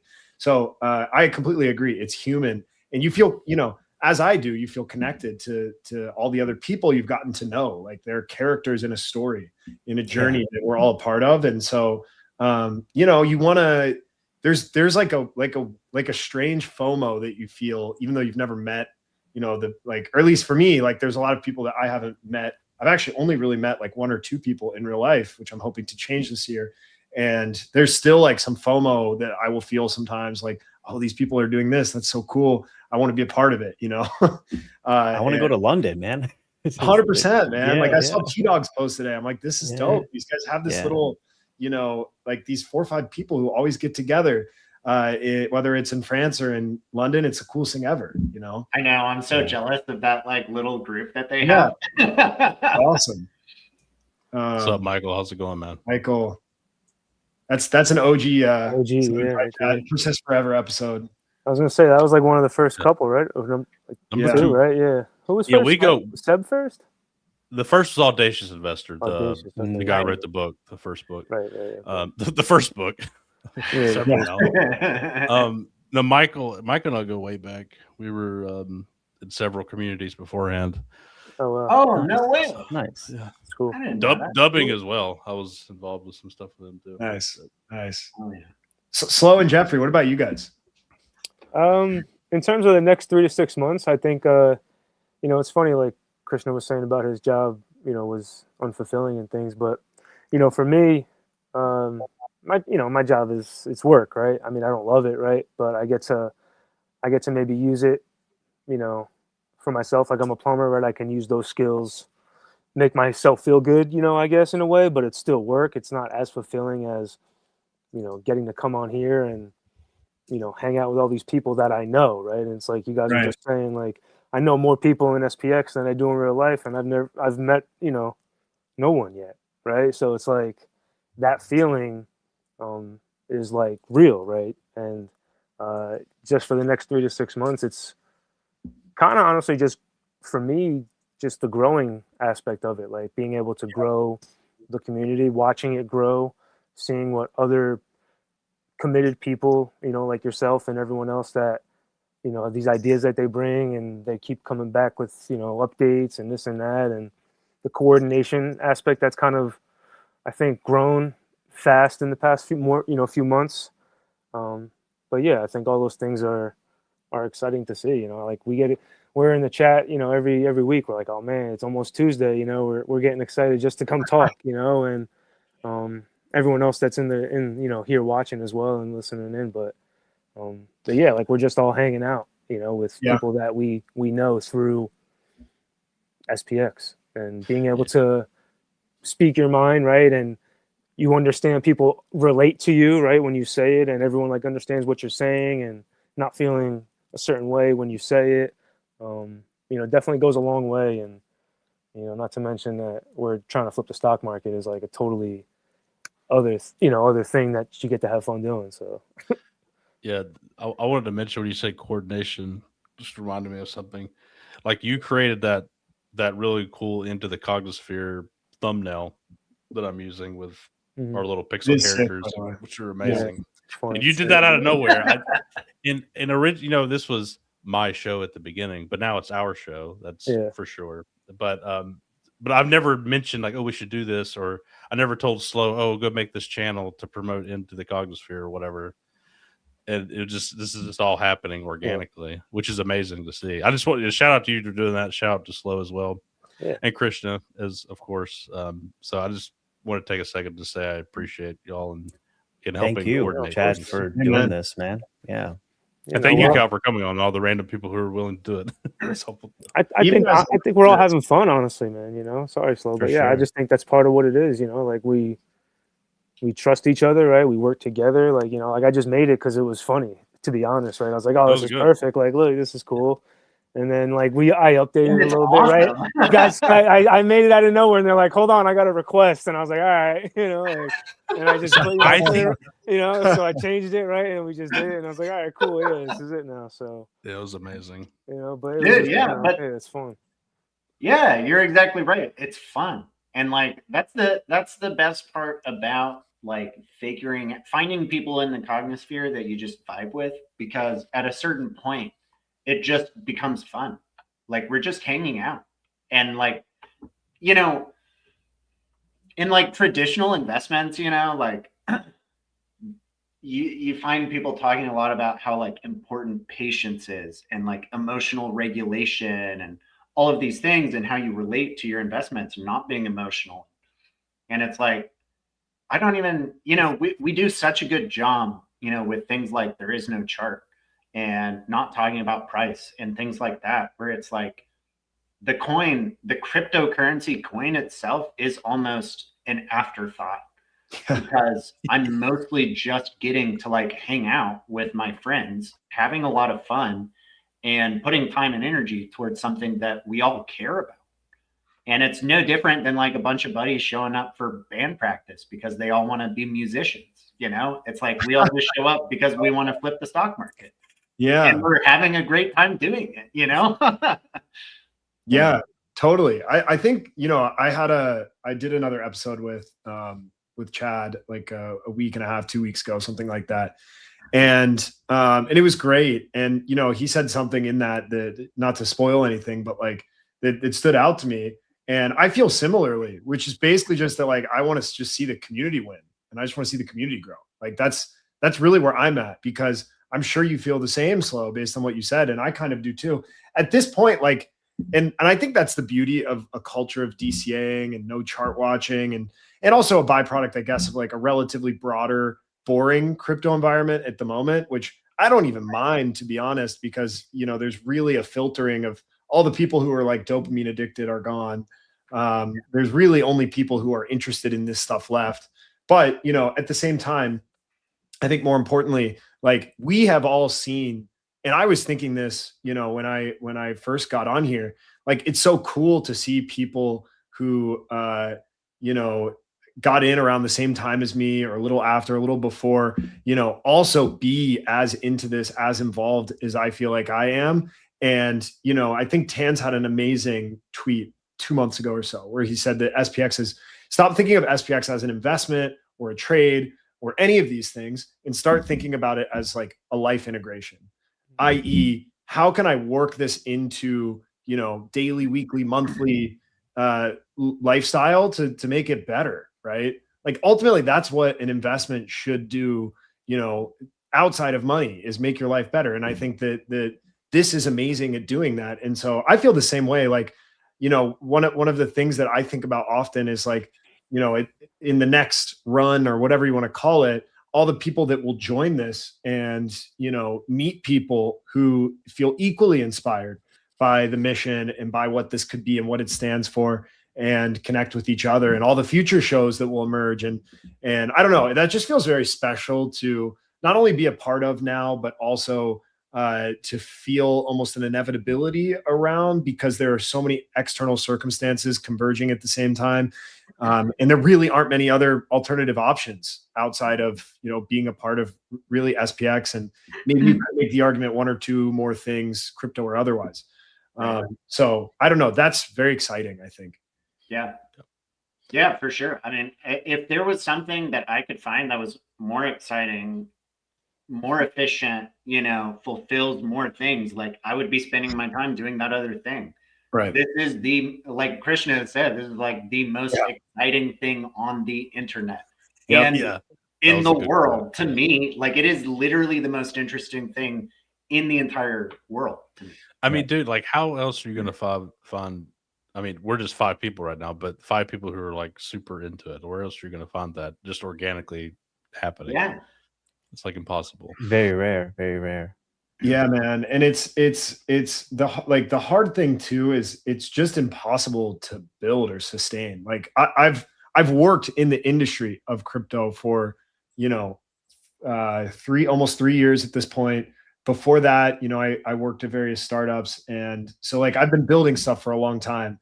But crypto specifically, and the part about Morad's speech that resonated so deeply with me because I've seen it, is that like you cannot stand these things up inorganically. Like it just will not work, right?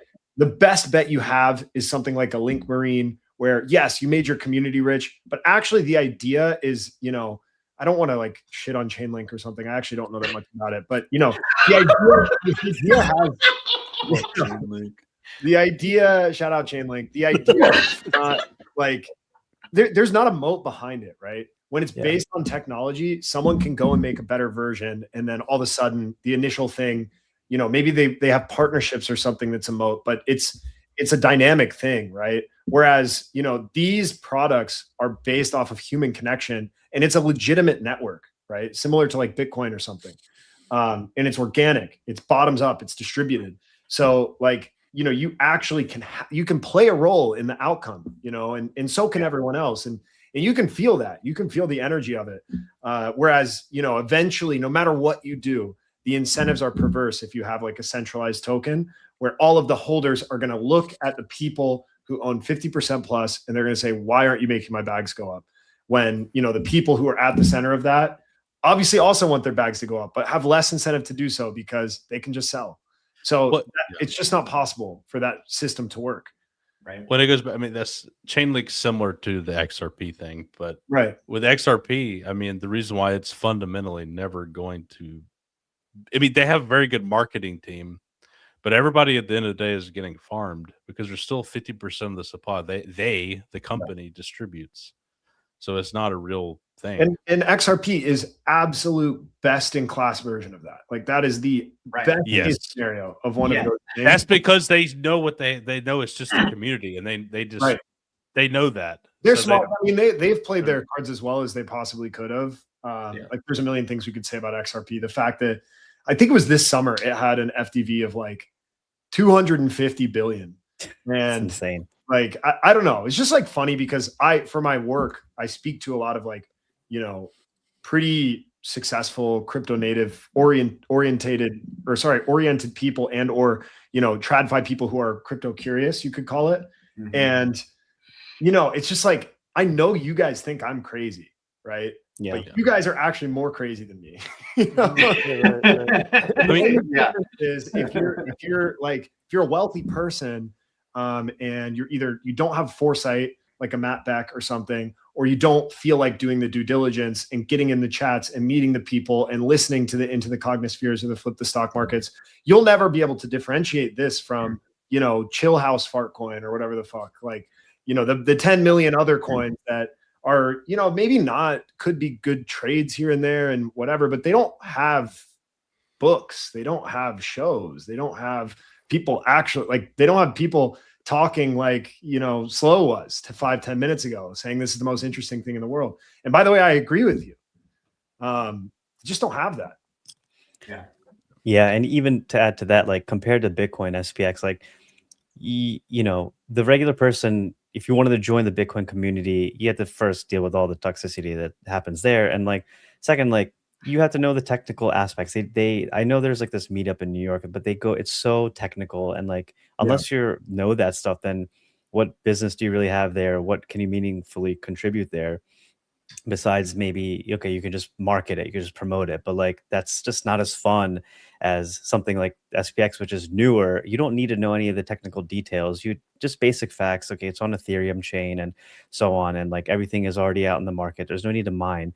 So beyond that, then it's up to you. You want to, like, you're a dancer, just start making dance videos and just put SPX in there, somehow tie it in there. It doesn't matter. It doesn't matter, you know, like whatever talents that you're inherently with, like that's the beauty of it. Like any person would potentially find SPX interesting or necessary. Like if you're in the bottom 99%, which is most people, then this is appealing to you. And like if you're rich already, then, you know, if you're a smart rich person, you'll listen to the person who's telling you about SPX and join. If you're like, nope, I made my money in hotels or whatever, I don't know anything about this, and that's fine. You do what you gotta do. Like you're probably old anyway. So, you know, just to say, like, this is like younger Gen Z people will understand this much quicker. They understand the terrible work environment, having to compete with like literally foreigners abroad. No offense, like all the Indians in India that are like software engineers, like all America's going to compete with them too. They know it's like a losing game. AI is on the horizon. So they're like, they can already see the writing on the wall. And the ones that are smart will be like, all right, this, you know, SPX is like a community-based crypto makes the most sense within that category. SPX is the leader by so many metrics. So wise thing would be to just join this, see how it plays out before, you know, totally, you know, that's like kind of like the logical progression of thoughts for this. Yeah. And I would also add, like, the beauty of the memetics of SPX is that it's actually, given the satire of the branding, you know, it is almost a Trojan horse and or designed from the outset. I'm not saying this was intentional. I actually would wager that it was not, but it's just the beauty of it. You know, if you're a quote unquote serious investor, whatever that means to you, right? I'm pretty serious investor. You are designed to. I'm very serious. Like, well, we are, but I'm saying exactly. No, exactly. Yeah, different with us. But if you're a third party, you know, with $10 million that you want to allocate to the best project in crypto that's not in the top 10, you almost would feel like, if you did no due diligence, you would feel weird being like, I'm going to buy the fake stock market, right? I actually think that is really good. Yeah. That's really good. Yeah. It's almost like Bitcoin, right? Like if you're someone with a lot of money, you are lured into the S&P 500 or gold or something. And you're like, you know what? I'm going to take my 10%. That's amazing. Maybe for me, that's $50 million or something. That's beautiful. That's all, you know, and the risk is worth it for me. But they actually will become interested in SPX 6900 when it's, you know, at $5 trillion market cap. And maybe, you know, someone's going to put it in some risk profile. And ironically, they can only do that when retail holds, you know, 99% of the floor, and they're going to have to buy it off of retail. Yeah. Presuming retail wants to sell it, right? Yeah, right? yeah. I think that's the beauty of the layering of the memetics. To add to that, like, you know, the fact that it is this multi-layered, ironic, satirical meme means that, like, older people, wealthy investors, they're not going to be, they're going to brush it off. And we want younger people. This is who we're trying to help. We want the younger people to get in on. They have less money, they have more debt. So whatever money they have, you know, if they put a little bit into this and let it grow, like those are the people that we want to carry this thing in the future, not like older millennial. I mean, no offense, but like, you know, like that's another beauty of it. It feels like it was all divinely ordained, just the way it came. And even if like it is a Trojan horse, and like, you know, I forget which side of the Greeks won, but like the Trojan horse people won, right? So I think that's how it's gonna play out. It's kind of funny too, because like I you know, you see you know, people like, oh, SPX is the next Bitcoin, right? They make that comparison or whatever. But, you know, then on Reddit, people are like, oh, Bitcoin was, you know, peer-to-peer transaction, blah, blah, blah. And it's like, that's great. Thank you. But it's like, that's boring now. You know, like younger people don't see Bitcoin as just some orange bee on the screen, you know, because it's on the news now, right? Oh, Bitcoin. True. Yeah, I don't know. You know, that whole attitude behind it might be there from the original holders and you know, believers in it, but now they're not going to find that. That's not where, you know, I'm on Instagram and I see all this professional marketing Bitcoin stuff, and it's just like, you can tell what it is, and it's just like, this is not what, you know, the cypherpunk you know is. So it's not the ethos, 100%. Yeah, so in a sense, it's like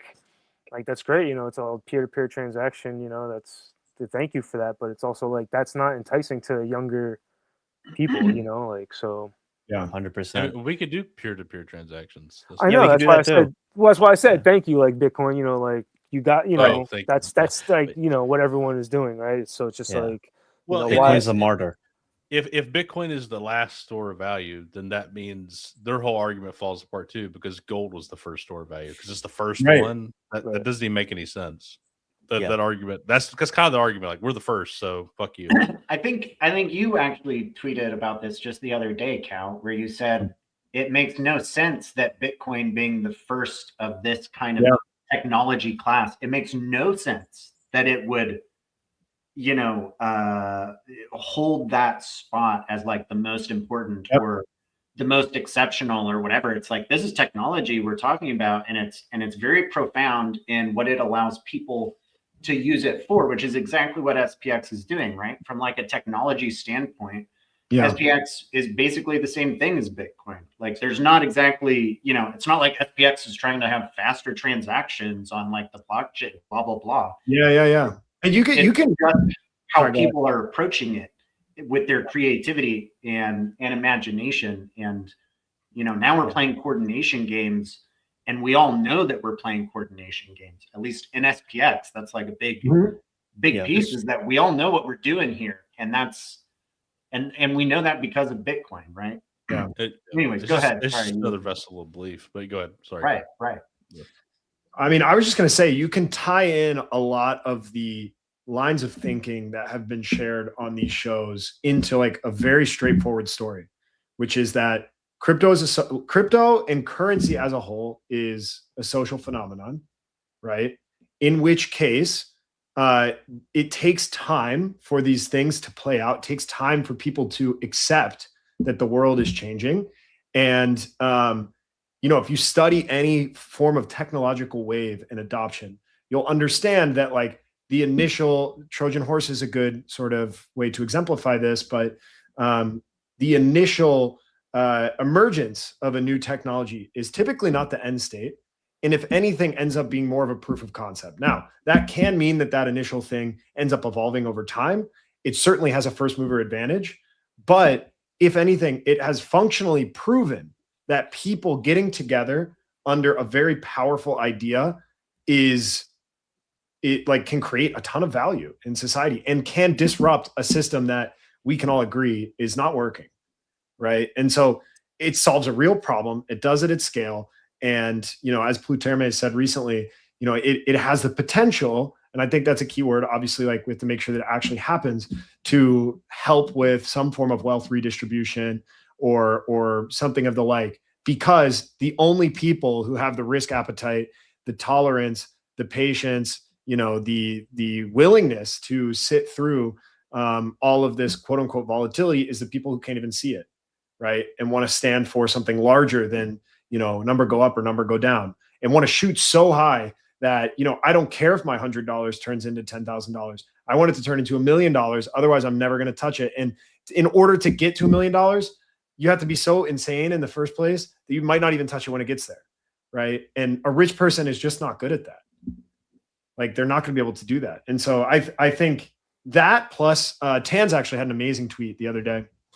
It was probably a month ago, where he said that SPX is the only idea on the market since Bitcoin where it was so powerful that people exited, made a lot of money, and couldn't find anything else, and were forced to sort of get involved again, right? And quite literally. Yeah, I think that also says something, because the reality is this isn't not financial advice. This isn't to tell anyone, what to do with their money.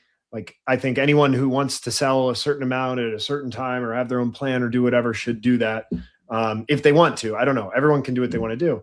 But there just really aren't long-term holds that make a ton of sense in my eyes. And this is one of the very few, like sub maybe 10 assets in the world that you can make the argument it makes sense to hold and be a part of. I agree. Yeah. I think what we'll see also is, like, when we do have a parabolic move and there's going to be a bear market and people exit early, that's natural. they're going to find that like, okay, there's no other community. A lot of communities are going to try to replicate it, but you're just going to be like, well, SPX is it's still here, still kicking. I'm going to join back in. Like I already see myself probably doing that. So it makes perfect sense. And like, I want to see on the Bloomberg screen S&P 500 and then SPX 6900. Like I just want to hear the news anchors just say that out loud, just so they understand how ridiculous this whole system is. And that's kind of the point that we're proving. And like, I don't know, that just warms my heart just to know that that's going to happen. And you have to have a degree of loyalty to have been here in the first place anyway, right? Yeah. Otherwise, right, you would have moved on, or you would have done something else, or even just held your tokens and left, and I'll pay attention when it feels good again, or whatever, right? So I think the people that are here are gonna, in whatever capacity that takes, like their loyalty factor and characteristic and sort of their dreamer or romantic characteristic are just too high, and likely they are going to buy back in, try to be a part of it again. And think about how many more people there are that applies to, and or that are like struggling in other aspects that just need the pure hope of, I actually, it doesn't matter to me if SPX goes to $69,000. The idea that it could, and it could send a big middle finger to the people that I am sort of pointing at and saying, hey, my life is worse because of you, is very valuable to people, because they don't really have another means to protest and say, I'm not happy. Yeah, absolutely. Yeah. That's one of the beautiful things about SPX, is that it is a protest, but at the same time, it's a protest that will directly benefit the people who are involved if it succeeds. And all along the way, right? It's not even so much about if it succeeds. Like as it grows, it is directly benefiting all of the people who are involved in it, and it creates that. And there's reflexivity too, right? Like I think a lot of the other kind of there's a million branding terms for them: pure belief assets, cult memes, whatever you want to call them. And I think there are other I would say slightly worse versions of movement coins as well, but they're there nonetheless, right? And I think all of those can do extremely well, but I think the level of diamond-handedness and the clarity of the mission, of the purpose, helps defer people from choosing some arbitrary dollar amount where they say, oh, okay, I'm scared. I want to sell some because whatever reason, I don't want to go through this again or something. Whereas I think just people in SPX are less inclined to do that because they have a reason to hold until the job's done. And that will create more future buyers if there's less. Just as we're seeing right now, we had much less sell pressure in the tariff sell-off. We also had more buy pressure as a result. And that's that's how that works. Yeah. And there's kind of this thing too about SPX where it comes full circle. If you remove all of the memetics and the aesthetics and everything that we bring into it, this is bottom line, this is a bunch of people pooling their money together so that they have a level of safety later on in life. That's exactly what a 401k is, right? It's you're saving money and you're doing it with everyone else so that it all pools together and number go up. And it is just coordination at a very, very, very fundamental level. It's just people doing that one simple action. Totally. And SPX is the same way. And it's all of us. When you're talking about when you stop thinking about crypto as a way to get rich, right? It's if you kind of normalize treating crypto the same way you would treat a 401k with a job or something. SPX is a way to be involved in your passions and the things that you care about and not be thinking about trying to get rich quick or whatever. It's the same long-term mindset that, buy a house and pay it off over 30 years. And then you have, it's the same exact thing, just in a different vehicle that doesn't make sense to most people, because we make it look ridiculous. And to an extent, that is very much on purpose. It's a function, right? Not a bug. Right. So because we want younger people to opt out of this old system Right. to this one that's got 6,400 more S&Ps and a bunch of cute girls and is way cooler, you know? Way better. We are the cute girls. It's funny too, because like, you know, we were saying it's a protest, right? And, you know, throughout the years, the protests have been more of a physical nature, right? Or something like that. And they kind of, I would probably say I've never been involved in one, but like I would say the more you're involved in those kind of things, the more anger is around you and things like that, that kind of energy. And Yeah. the fact that we lead with the opposite is kind of like another thing that I see. It's like killing with love, and you know, we're not going out there with like, you know, with our pitchforks or whatever, trying to like riot and stuff like that. And just the fact that it's an actual vehicle, Yeah. in that sense is kind of spectacular. I think that was a cool way to put it. That's like, it's actually constructive, and I think that's why we're not so Yeah. nasty about it. Because we're actually like, okay, we're just, Unc put it this way. He said, we're just going to take our ball and go home and do our own thing. Just imagine if we're in here like every day, like getting mad, like, oh, dude, you didn't, you know, we got to go out here tomorrow and like go do, you know, it's just like, how long can you be angry, you know, where it just, Right. I don't know. It's not, it doesn't not promote, good. it doesn't promote a self-fulfilling, self-sustaining lifestyle, in my opinion, you know? Yeah. I mean, I've had, at this point, I've had so many interactions with different Aons, and 99.99% have been positive. Just the vast majority of the community are positive people. Mm-hmm. Yeah. Which is great. Yeah, it's peaceful, you know. I mean, that's the best part. Not only is it peaceful, it's distributed, it's decentralized. Like, you can't turn it off. Oh, crypto Twitter's broken. Okay, fine, right? Like, no worries. We'll find another means to do the thing that we like to do. I made a post about that. I said, I think you just need to join the Cognisphere. It'll fix it right up. Right. Cognisphere Twitter. That's what you need. Yeah. That's real CT. But like real CT.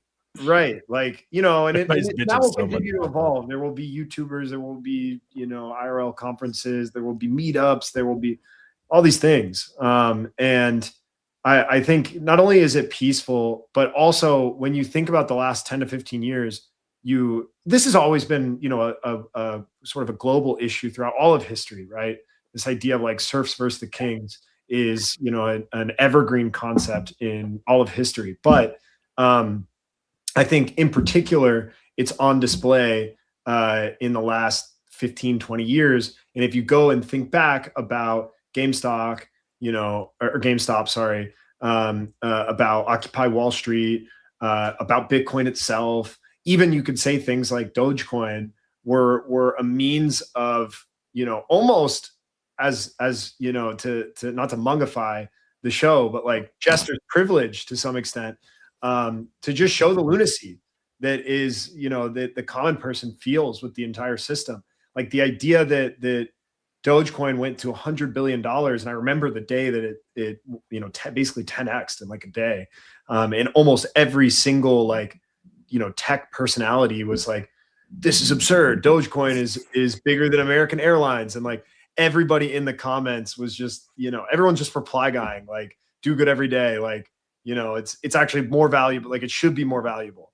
Like, it's just a sign that shows that like the things that theoretically have value don't actually serve the users that are paying for those services. And I think that you know, these are expressions of the dissatisfaction that people feel with everyday life.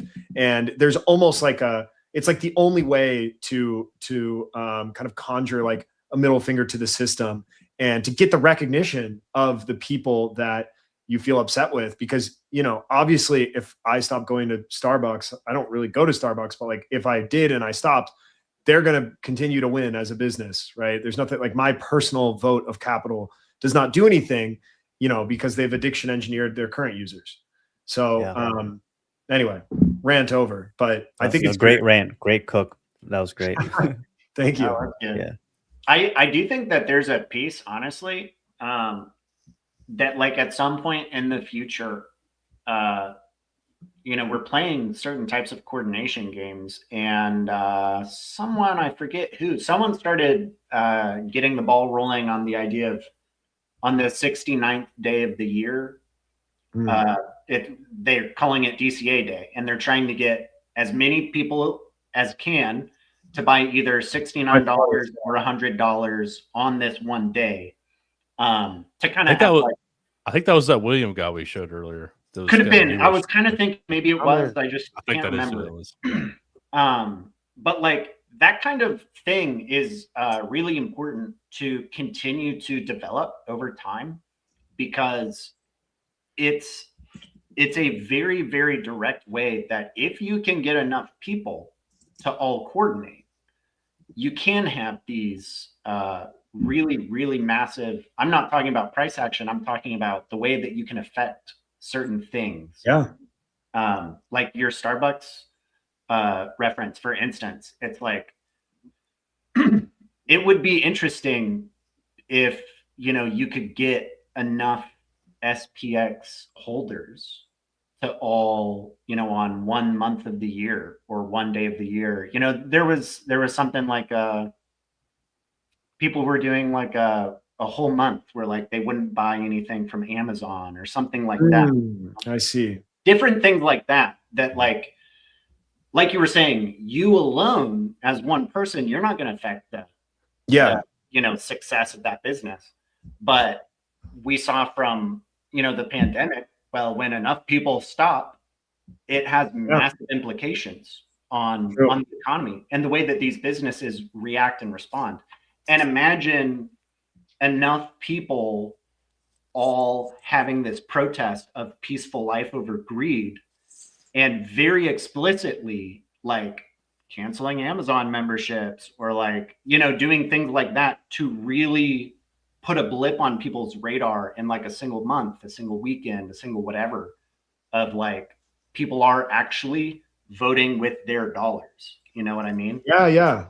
So this is something, I don't want to come on here and like chill or discuss another coin, but this is why I was like attracted to the Giga community, which I actually was in, and I'm still in, and like is still a very active participant in, and I'm really only in SPX, Giga, and Apu, and those are the communities that I feel speak to me most closely. And so, I'll always hold like a certain amount of all of those coins, and always be a participant to some extent, just because, they mean something to me. But I feel that something that Giga got right and is in an interesting place to do well is this idea that like, we're going to go retail first with our holders. Like there's a lot of organic distribution of Giga from like the early days of just people telling people. I think it was under $10 million for like, 6 months or something. And also we're going to try to create this like D2C company that is organized by decentralized holders and can scale, with essentially what is a stock that started, from zero and actually gave people a chance to get involved.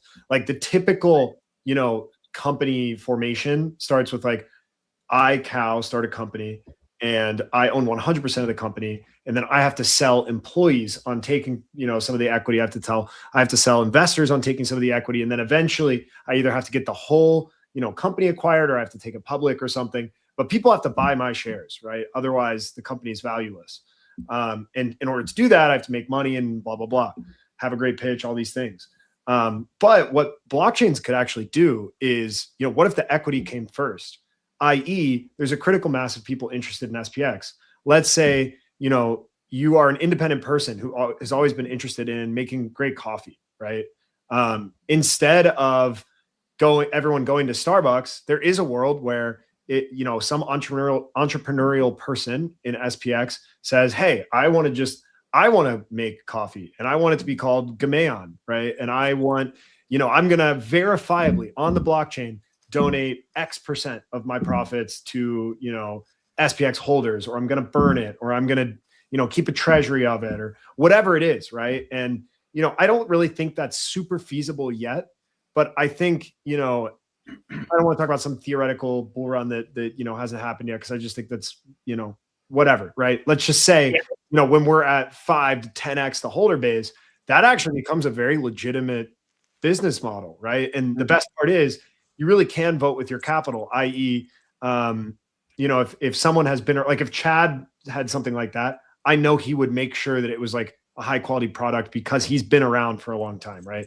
He's not gonna, his reputation is actually valuable. Whereas if someone just came in and they're a new account and they're, you know, like it looks, they have to earn their credit a bit more.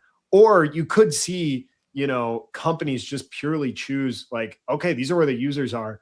Like if you hold SPX on the blockchain, like we'll give you 10% off, or we'll donate X% to SPX. Like I think these are very valid places that the world could go, because ultimately, if, like you said, Slow, consumers choose to do something else with their money, like the companies then do have to react, but it has to be at scale. And I think how many companies exist now that offer the exact same product and who don't have a way to uniquely connect with customers is kind of exponential. And there's no real way for them to differentiate themselves. So I think that's a very valid way this stuff could go long term. I think I've been thinking about that too. And I think one thing, I know Jesse had mentioned this too. Hey, we have 200,000 holders. Let's think of ways to maybe integrate that. And I'm like, yeah, I don't know if looking at the total holder base is a good metric. To me, you got to look at the people who are actually passionate about it. How many people are actually, you know what I'm saying? Like, because for instance, Bitcoin has way more holders, and it's only kind of recently begun to where they could actually do things like that. Like Steak and Shake, for instance, recently said, hey, we're going to take Bitcoin. We're only going to cook in beef tallow. They know all the true hardcore Bitcoiners appreciate that stuff. And it's increased their revenue by like 10 or 15% since they've done that. Yep. So it's had a real impact. I guess my point with that being is, and I think SPX is growing real true believers at a much quicker pace than Bitcoin did. So it might be happening quicker than it did for Bitcoin, but I guess my point is saying like, oh, we have 200,000 holders. That's a lot to, I don't know if that's real. You know what I mean? Like, I don't know. Yeah. Who's actually, wallet numbers a lot of people don't care, you know? Yeah. Wallet numbers are pretty sibleable. And like you said, it's kind of about like, you know, passion per capita, you know, like if there's 10,000 like diehard holders and there's 15,000 total holders, I would say that is probably more bullish than like, you know, if you look at like a Dogecoin or something, like there's millions of holders, right? Right. And to be fair, like when a coin gets to a certain size, you know, there are factors that are bigger than like, I don't know, on-chain looks bullish, right? Like that can't move like a $40 billion coin. But, you know, so as things grow, like each individual person's ability to like, you know, quote unquote, progress like the price or like the stock or something, if you were to think about it that way, is less. But that's actually probably a good thing, because then they can focus on other means of contribution or being a part of it. And that's why I'm just like, I think the concept of like sort of network-based investing is much more interesting and has a lot more longevity, because there are a million ways you can think about this. And whether there actually are 225,000 holders, yeah, I mean, probably most holders have, you know, there's maybe like 1.5 wallets per holder or something. And then on top of that, like only X% are like so passionate that they will take an action. Still over time, the scale of that is significant. The Steak and Shake example is great, because I'm sure they've made a lot of excess revenue from, you know, that story and that interest. And it's also benefited Bitcoin. And so everybody kind of wins, right? Right. And so I think that's a much healthier means of marketing than, you know, a lot of things that we've probably seen in the last 5-10 years. Well, I think we have a much better narrative than the Bitcoin narrative, which is like stack sats be this way. That's like the hardcore Bitcoin narrative. It's very limited. We're much more open. So I think we can grow passionate holders, which I think is actually more relevant to or much quicker. So it might get there way faster than 15 years. But I don't know. The 200,000 holders who would be interested in X product thing, I don't know if that's exactly right. But, you know, like I think a good example is like looking at my subscriber count, your into this Flip the Stock Market subscriber count, follower accounts, followers of big Aons. So I would guesstimate there's probably, I would say maybe 10,000 passionate people, maybe. And it may not even be that many, but like truly passionate people, maybe 10,000. But then there's like within that, there's like super passionate people too. So I think that's probably pretty accurate, which is damn good for that size, because as you know, there's lethargy in growth, in the sense that as you get bigger, people feel less inclined to be like the guy to try to be involved. But again, like when there's a group of people, it's a little bit easier to say, hey, I want to play a role. As you mentioned a few weeks ago, like it makes more sense to be like a I don't know, rotation player on a winning team than to try to be all state on you know, like the 8th team in the division, or whatever analogy you want to use there. Yeah, playing professional. You're like a third string on a professional team than the star of a JV high school team. Yes, exactly. Like so Exactly. I'd rather be on the professional team. No offense, but Yeah. And you know, I mean, no shame if you want to go the other route. It's just like a lot harder of a, you know, everything's just going to be way harder. It's a big lift. Good luck. It's like choosing a worse spouse. Like, it's just like, I don't know. Like, it's going to, every step is going to be a little trickier.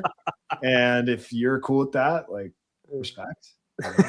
And I would argue over time, if you're part of the supporting cast of SPX, if you're in it because you want like growth and the kudos or whatever you want to call it, you will probably end up getting more of that in SPX than some random coin, anyways. So yeah, one teeny tiny coin will change your life. It's true. I'm very interested at kind of what you were talking about, Cal. I've been spending some time thinking about like people that I know in my own life who are involved in business or like might own a business, whether it's a small one or a large one, and figuring out how to like come alongside them and in one way or another, you know, whether it's like with liquidity or as just putting in personal time and effort into helping them in some capacity or whatever. Yeah. But I think there's a lot of traction to be made concerning things like, you know, Aon Reborn, I know, has like a company or is part of a company that they started, you know, their own SPX treasury. Yep. And like, there could be a lot of potential, you know, I know, I don't know what like your whole plan is, Jeffrey, but I was having these thoughts of like, oh yeah, you know, at some point, like Jeffrey could start his own plumbing business or whatever and have SPX be part of the, you know, any like profits that are generated by the company going into SPX. And that even be ways of, you know, like I've thought about things like, you know, employers could give bonuses to employees in SPX. Like you can do these things rather than offering a 4% match into a 401k, offer a 5% match DCA into SPX as the business to the employee, you know, like different things like that you can totally integrate into things that are already happening into everyday life. But it'd be a way of promoting the coin and promoting people being involved in the coin and so on. Yeah. Yeah. And I think the market will, like, I don't mean the market, crypto markets, but like in general, the right version of that will come to fruition in the sense that like product market fit will ultimately emerge upon whatever version of that makes the most sense. Right now, it's all pretty theoretical. And just like, you know, Michael Saylor and strategy ended up pulling the strings perfectly for the most part, you know, so far for a DAT. Other people will follow suit and try different strategies. Some will work, some won't work. And that's totally fine, right? And I think that's the beauty of something like this, is that there are so many ways that, you know, someone could do something. You know, I have my own LLC. SPX is on my balance sheet, right? You know, it's not like a massive percentage compared to like, you know, like I certainly have more in my personal account, but I have some, right? And that's just one example. You know, balance sheet is one, you know, integrating it with the actual, you know, products that you're selling is one, you know, a concept of more like consumer to consumer commerce, I think is potentially another one, right? It's now easier than ever for someone to spin up, you know, their own company, product line, what have you. It's only going to get easier and easier. And I think, you know, that is probably going to become more network based as well. I personally have an overarching thesis that like big corporation, bureaucracy, all of these things are going to sort of have a slow and painful death. And there's going to be the rise of sort of autonomy, sovereignty, all of these things. There still will be massive corporations, but at the same time, I think that the more people have access to tools like crypto, like Claude, eventually you'll probably have LLMs running on decentralized rails. People are going to be able to do and make what they want to do for the most part, right? And I don't think they'll be as reliant on these third-party services. I think you could argue that the entire reason that, say, again, if we go back to the Starbucks analogy, they rely purely on addiction engineering at this point is because they have no new users to convert, right? Like everyone knows what Starbucks is. They have their loyalists. And so their best bet at making revenue grow is to make their current users more and more addicted. Otherwise, they have nothing to show Wall Street and the company starts to decline. And so to me, that's a sign of like the late stages of the majority of the S&P 500.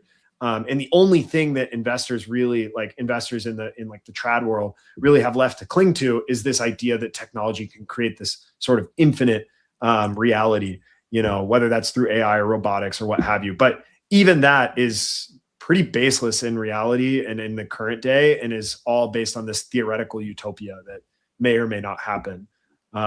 Also, bro, we've not been talking about Morad at all. We are cold. For the 800th time being asked the same question. Yeah. Michael, Jesus Christ. Michael, to answer your question, if Morad sells tomorrow, it doesn't change a thing. He has a right. Literally. If Morad wants to sell us, totally what if fine. Sailor sells? Like, I don't know. It's like no one's really concerned about it, bro. I mean, Michael, it's okay if you don't have the conviction. You should sell, or you should get out, or you shouldn't buy. You could go. You don't have to. What other the side wallets? Talking about people not having enough money to buy SPX. Like if they don't have enough money to buy SPX, they don't have enough money to invest in anything. Like, so I don't understand. Yeah, like what's the point? If Morad has side wallets, okay, whatever. I don't. Yeah, right. Side wallets. Like, come on. Obviously, Morad has side wallets. If he sells everything, that's cheaper coins for us. Like that's even better. So, and if he stays, it's also good. Actually, please sell Morad. Just sell the Morad. most bullish thing possible, because then everyone could use it as something to FUD us about anymore. Yeah, it gets old. Like it does get old. The main FUD God, is that Morad is selling, and it's like, both these coins have someone, even though like the best ones have someone with like somewhere between 2 to 4%, like something in that area. Yeah, that is, you don't really want someone with more than that, but that is like pretty normal. It's frankly just the fact that it's like this docs. This was the old. You remember that he's selling it to Galaxy Digital. Yeah. He's and they concocted those documents. Like, I'm not gonna lie. I remember where I was when I saw that. I was at the gym and I saw it, and I was like, so insane. Okay, like that's pretty crazy. That doesn't really make any sense, but like the person who's publishing this is one of the least like reputable people I've ever. Right? Yeah. So I'm just gonna say this is fake, and then literally like 4 hours later, the head of Galaxy was like, "Yo, this is a complete. This is straight up fake." I'm so glad it memed where he said that. So whenever I see that, I have that tweet bookmark. I'm like, here you go. Nice. He was like, I don't know what Morad did to you guys, but he didn't. I don't know like why you're making this stuff up. Like, that was one of his tweets. Morad legit with that Token 2049 speech and just his general thesis, he pissed off a lot of people in the industry because he stole retail liquidity from the scams that people were trying to run. And so they naturally, like, people got defensive and tried to create these FUD campaigns because he's legitimately a threat to their business model. And they're the entire reason that crypto has suffered in the way that it has for however long. It's just, it's just people in major cities who are making club money from, being involved. And a lot of this is probably by proxy too. Like, it's not to say that they're the main deployer, but like there's some guy like Sahil who runs the New York City token scam. He's the person who's the bad guy. And then, he has someone that goes and texts like a bunch of influencers to say something about it. And they don't feel as directly involved, but like, obviously they make 20K, 25K, whatever it is. and the person running the actual scam makes 3-4 million, and that's how this business model has worked for a while, and it's at scale way more when it comes to like utility coins. These are all just marketing machines. Like a token is just an ideology that Michael, is you're back in my good graces. I like this. Okay, nice. Yeah. Finally. That's good. I agree. Finally, yeah. The Chinese agent. Bust out the cigarette. He's from Jinping Labs. Yep. We're all from there. Taking Western young people's money and destroying American. Dude, I didn't know America's Morad was already been that big. destroyed. The American economy isn't that wild? Morad single-handedly destroyed the American God, that's amazing. the meme coin billionaire tanked the American economy. I love it. SPX. Okay. That's why we I like do it. it. That's why we do He's it. holding I like it. Michael. I like it, Michael. That's the strat. That's deep bear market activities. FUD your own coin. Like that. This is Make actually it the unsolved. evidence of the mental, break. Yeah, that this we're in is now. where we are. This is where the split personality is coming into play. Yeah. Maybe this is not single-handedly. I mean, yeah, that would be It could be, that Michael. would be that's a crazy level of psyops you're on, my friend. The boards in 4chan you're on are just a little too. Let's take a step back. Let's go outside. I think he might have heard that on 4chan squared. This is the dark web. Murad is a Chinese agent on the dark web. When you peel the onion enough, all you see is Murad's face. You just keep going. You're like, there he is. He's the root of everything. There is a lot of obsession with him, though. It is annoying. I mean, It's in funny, both too. ways. It's just like I don't know. He's just like a dude who made a good thesis and has just stuck to his word, and that's it. Yeah. Not even like it's not even that he hasn't done anything controversial. He literally hasn't done anything. He's just held his tokens, made some goalposts. That's it. Yeah, that's the same thing I've done. Actually, the least controversial KOL 100%. possibly in history. But he's the most hated, which is That's why he sticks out. for sure. That's why he sticks out. Because he doesn't follow the playbook, and that synopsis of the market has challenged the business model of every VC and then every KOL, whether they're thinking they're scamming or not, people who are looking to sell higher than the people they're selling to. Yeah. True. Yep. Yeah, I mean he is a KOL, but he's one of the most honorable one, and I'm not. It's just the proof's in the pudding. It really is. So yeah, it's all on chain, right? Like it's literally like it's all on chain. Actions over words, like all day of the week, right? Yeah. He was saying all this stuff, and we saw his wallet going down. Like, yeah, obviously, no one would think that it has any meaning, right? It's only the fact that he backs up his words with actions. And if he sells some, I'll be happy for him, right? If he doesn't, I'll also be happy for him. He's played a key role in all of us being here. And dude, I mean, this is straight to Michael. Michael, I'm talking to you now. I love you, bro. Say I love you. First of all, I love you. Second of all, we all of us have been in SPX for over a year. We've been doing this for a long time. Nobody is here because a long-haired fella that now has short hair told us to.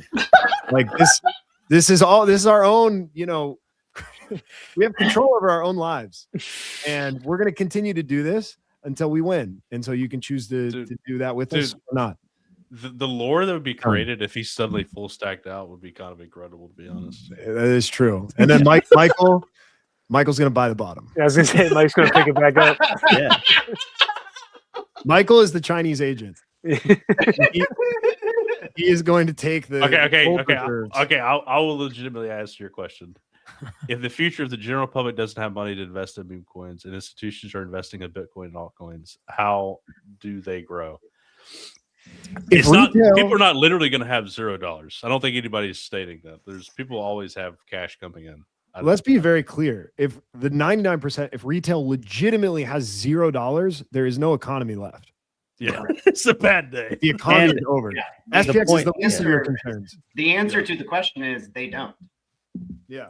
So Commerce is done. If you're there are welcome, no I guess, buyers. for answering your dumb Yeah. question. There's always gonna be people with money. Like it's just a thing. I mean, the kind of. And if there isn't, then we're in far worse trouble than meme coins. So they're fighting with people. Michael, Oh, here we go. Now, Bro, is this just like this? Michael wants his own show. Bro, I love that. This It might just be come out of Mung. nowhere. I'm glad you started the kindness meta. That's great. It might be Mung. Might be a test. Is this a test? It could be one of Mung's personalities. it could be. Side quest. You know, it is funny too, though. Honestly, it is funny when people, because I'll like Reddit, for instance, right? Like I'll have back and forth with people for a while sometimes, and then they'll be like, "You're just brainwashed by Morad," and it's like, I'm not even talking about stuff that Morad talks about half the time. You know, it's like who even brought up Morad? Like. Yeah, like You're obsessed with by him. Morad. What do you You're think I obsessed do with all? I'm just like you're all day obsessed I'm with him. watching Yeah, like exactly. Morad videos, just like hypnotized. You know? Like, what are we talking about? I don't know how dumb people think. I Some people are. usually just tell them that said it wasn't Morad, it was Mung, you know? Like, Yeah, literally. Yeah.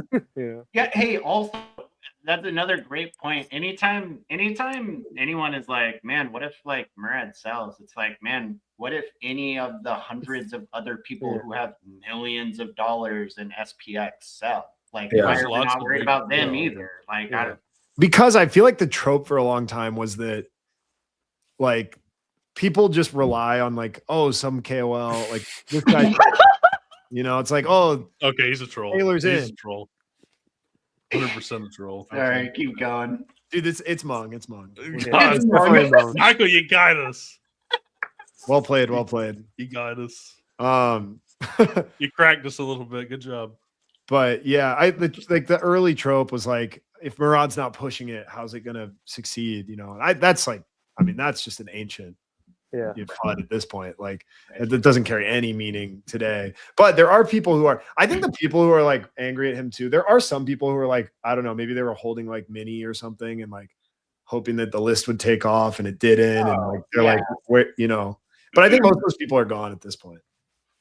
Yeah, I mean, yeah. That's been a critique that people have had is like, well, Morad had a list. Why shouldn't he like promote the whole list? And got mad at him for that, you know? It's, and I mean, it's like, just no, go ahead. Go ahead. Like, you're going to say it better than me.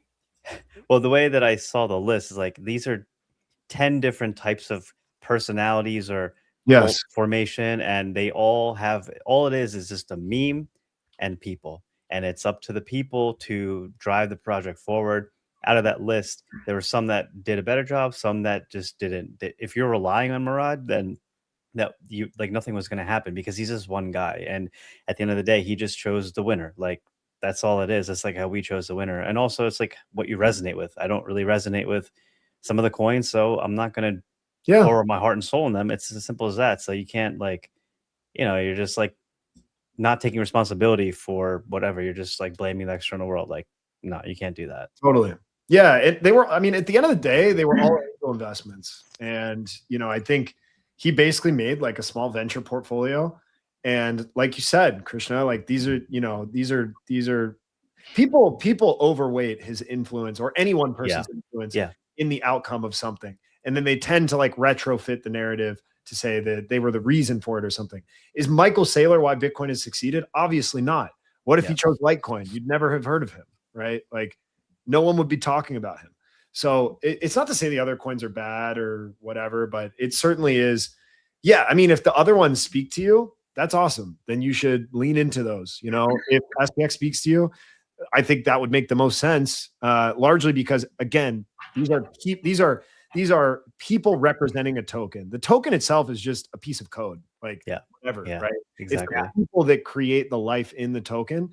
And SPX has the most people to like connect with and has the widest range of like views and the clearest mission and all the things we've said a million times. It's just the easiest to be a part of. And that doesn't mean that you can have no other interests, you know, assuming that you're not shilling any scams or bullshit things. If you like one of the other ones or something, that's great. Do that too. I had to ban Michael because he was He was ready to drop a contract address, 100%. Yeah, so he was tearing up. That was not Mung. That was some asshole. Was not Mung. Yeah. That was not. You want to know? It's funny. It's interesting though. Is that like, we talk about like those 10 coins giving like you a different feel or personality, and what you choose to kind of explore right within the meme coins or whatever. But you can, out of all those coins and all those personalities, you can join SPX and be that person. Yeah. You know what I'm saying? Like, because there's no one that comes in here and like, like whatever, if it's like the video game coin, right? Like talk about video games in SPX too, like there's a lot of people who love video games in SPX, right? Or whatever other coins were on the list, so it's like, I get it, but I also gets to a point. It's like like everyone's like, oh, we got to get behind one coin, and I think part of that's just like for clicks and stuff. But totally. but some part of it is also maybe some people do feel that way, right? And obviously, people do feel that way because we are. But it's going to be interesting to see. I think that part evolve more. But yeah, I agree. But yeah, like there's people joining, I think, from other communities every day, and just being able to express themselves now in some slower times that you mentioned earlier with whoever's here is kind of just who's committed and and what's going on. So I think Useless Flame's a good example. He's been totally. He made it all to count and stuff, which is cool. Yeah, I think talk is cheap at the end of the day, and anyone can claim they're anything, and it doesn't mean anything. Like ultimately, you 100%. Like that's one of the things I've always loved about SPX is it's kind of a blank canvas. You can make what you want of it, and it doesn't automatically lend itself to any pre-existing archetype. But even like, I love fitness. I'm like pretty into health in general. Obviously, like I find a natural home for that for the most part in the Giga ecosystem. But I'm doing the 500-mile challenge in SPX, and like it's not that it has to be this super fine line, but like you said, those interests can carry over. Talk is cheap. Like I think for the last year that I've been trying to emphasize, let's bring the meme to life. If the meme can't come to life in some context, like that's why I like, Giga Fitness as an example. That's why I like when I see like all the Apu raid guys, like they'll raid with like the, hundreds of thousands of different Apu memes that exist. That's awesome. That's unique to their culture. Lean into that and make that more of a reality as opposed to like just saying, oh, well, we have X, we're the biggest Y, like we're the biggest cat, whatever thing, like it doesn't mean anything, right? And that's not going to convince anyone with any real money or heart or passion to stick around for any meaningful period of time. Yeah, and where I've kind of fallen on it is I don't care. I get irritated with coins or like if SPX does well, we'll do well. Or latch to us like that annoys me. It's like too obvious, but I have no problem with any other coin. But I just like to watch actions over time. Like I give people the benefit of the doubt initially, but if I see you loyal to your team and generally respectful of everyone, then cool, do your thing, right? But if I see you switching teams or getting nefarious or hating on people or trying to use a brand to exploit something, or just like, I don't know, maybe some people crash out, price goes down, they get angry, they start like, they become an angry reply guy, they take the magnet. Oh, I've seen those before. Yeah, I mean, like, and they just start being like Morad scammer, like that's their reply to everything at that point. And it's just kind of like, okay, well, this relationship's over. You know what I mean? Like, I wish you all the best. And if you come back and, then I'm all here for it. But, this is not a productive conversation, right? To the Michael Bluths of the world. All for a legitimate debate, right? But when it's like clearly emotionally driven or for the individual like gain of the person saying that thing, that's when I'm like, okay, that's enough. But I'm all for SPX maximalist. I'm all for it. If you're someone who wants to be, you have one or two other things you're involved in and you're smart about how you present that, I'm all for that too. I just don't want to see people exploit like the hard work of people who've been here for a long time and actually care about it. Mm-hmm. Yeah. Which will happen. It will continue to happen, Yeah, right. I think the community does a good job of totally regulating that amidst each other. Like one of the coolest things is how much other Aons stick up for other Aons, honestly. Yeah. Like, and how much people are constantly doing. I know it may seem like, I don't know how people perceive it all the time, but like the fact that so many people make these like appreciation posts about other Aons and are constantly like supporting other people in their work, and what they're pouring into the Cognisphere, you know? Yeah, it doesn't cost a super thing. encouraging. It doesn't cost a thing. Just Right. I mean, it's easy to do. If you see something cool, just say it to somebody publicly. Yeah. Or DM them. That'd make their day too. You know. All these Totally. things. Totally. Yeah. I mean, it's very easy to. Gratitude is like very valuable, but it's very. I don't want to say it's cheap. It's the wrong word, but you know what I mean. It's easy to produce, right? And so, I mean, that's one thing I've always appreciated about SPX too. It's actually an amazing retention mechanism, and it's great at keeping people involved. And eventually, you just get so ingrained in the community that you have your own friends, and you kind of it's essentially like a second life, right? And that's amazing too. But initially, I think people who are so used to go back to your earlier point, Krishna, so used to a more toxic or uninspiring social media environment, they find a home here and they get inspired by the fact that like, wait, I can make stuff. And not only will people listen, they'll be nice to me and they'll ask me for more. And like, they'll give me feedback. Yeah, give you feedback.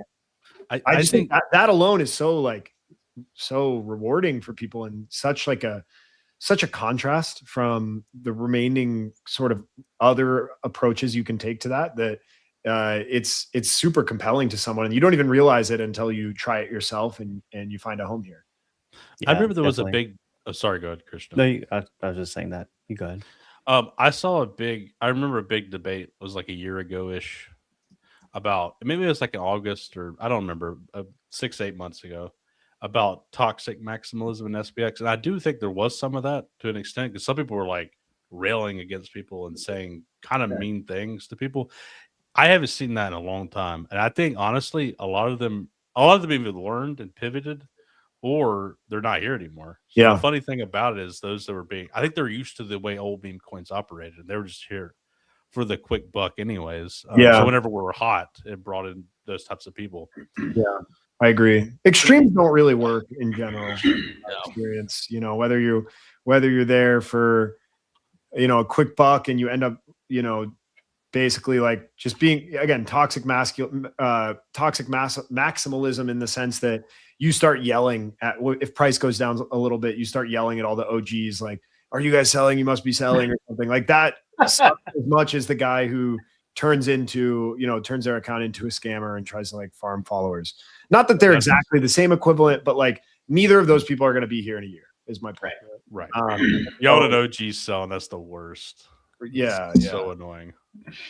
Yeah, it's like the people who are like, or who just like blatantly ignore, like, there is no chart. Well, actually, have you checked the fib? We're under the 50-day fib, whatever. Like, it's like, yeah, dude, I don't care. I don't even know what that means. Like, why don't you go do something with that yourself and see how it goes? You know, Yeah, it's not my thing. And the other funny thing about it is, if an OG did sell, like say we lost a couple OGs during this downturn, that's bullish. That means that's a lot of coins that are no longer ready to be full stacked out. So I'm just saying, right. The product is the people bringing the idea to life, and the network actually growing in, you know, you can measure that from content production and like quality of content. You could measure it with some of these tangible on-chain metrics. But that is like the valuable thing. And I think it's pretty clear over the last year, regardless of whatever's happened with price, like it's been a boring, not that great year last year or so in crypto. It's clear that the fundamentals behind SPX have 10x at least in that time period. And to me, that's all I need to know. Right. Yeah. And I just want to see that keep growing. Actually, if the price grew a ton and that didn't grow, that would actually concern me the most. Yes. that would be almost a worst case scenario. Totally. 100% it would be. Aside from like, you know, just it dying or whatever. Like that's actually the biggest kind of red flag that there could be. Yep. Yeah, I think, you know, to answer your question kind of about like the next 3 to 6 months, I think the way I'm kind of feeling currently is it very much feels like the tourists are out. Yeah. And when like the tourists are out and the fudders are in, it's like a really good, I don't want to use the phrase that immediately comes to mind. It's a very clear signal that we are doing the right thing, and that the direction we're going to go is almost inevitably one direction. Yeah. Like what I feel like I see on Reddit, for instance, is, like I said, tourists out. Like there's not the types of conversations, the questions being asked, like all of these things, I feel like for the most part, it just feels to me like the people who are still around are like, we're in it. We're in it for the long run. And there's not anyone around who's like in the community, but not on the same like frequency and wavelength that the rest of us are in it with. And so I feel like, I think the next 3 to 6 months, I'm excited for like seeing how people develop and mature in the space. And like, cause we've all been around SPX for like a year-ish, you know, give or take some months. And the way it kind of feels is that a lot of people who have been around for a year or so are like kind of settled in the culture at this point, and in the like in the like cultural infrastructure of SPX. And so it almost feels like the only thing that can happen next is either the people who are already in evolve, or new people come in and start creating, and we incorporate, you know? Yeah. So it just feels very, very like everything feels very positive to me. I don't know. It does. It feels good.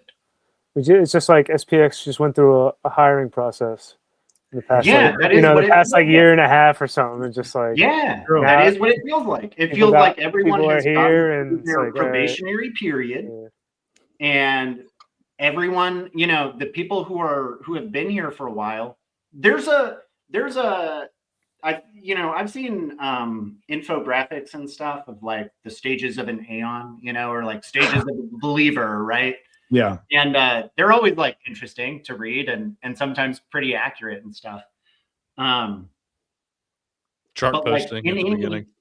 In any kind of like business, you know, you get into it, you learn the job, you're doing it, and at a certain point, you've matured enough in this skill or whatever to teach other people, to move up into like other positions in the company and so on and so forth.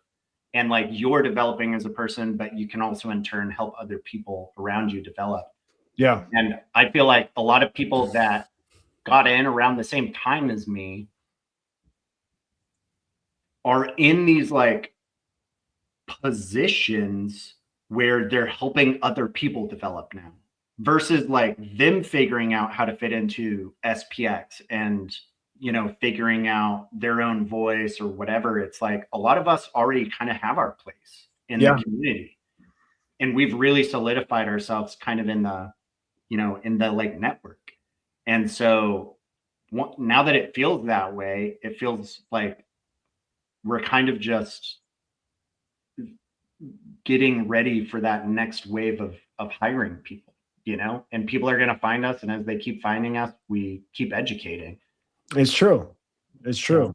And I think with any of the best, you know, you could call them tokens, you could call them companies, that boom and bust cycle ends up creating a higher floor than the last time that you, and I don't mean that literally in terms of like price charts or something, but in terms of progress, in terms of like content production. Like if this is our low point, you know, quote unquote, like in terms of social interest and production, which I agree with you, Slow, is easier to digest personally for me than like when things are going up, it's hard for me to tell like who's new that's going to stick around, who has good intentions, like what is the actual purpose of someone being here. And I think that's normal. Like, and even though it's, that it can be fun to like have way more social interest in general at that time, I find it a little stressful too. Because I know everyone who's around right now really cares, so it's easy for me to be like a good sort of deferrer of what's happening, or inferer, sorry. But yeah, I mean, that gets a little trickier when things go up. And so I agree. Like, I think, we're all sort of either in the process or have cemented like sort of our roles to some extent. Those will probably evolve. But I personally am of the opinion that like the majority of altcoins that have already also like existed and still exist and don't really serve any purpose, and aren't growing in the way that like say our community has, or making progress in some capacity, are going to go to zero, unfortunately. Like, that is my opinion. There are ones that are amazing, and I think like will do like incredible things long term and have real applications and blah blah blah.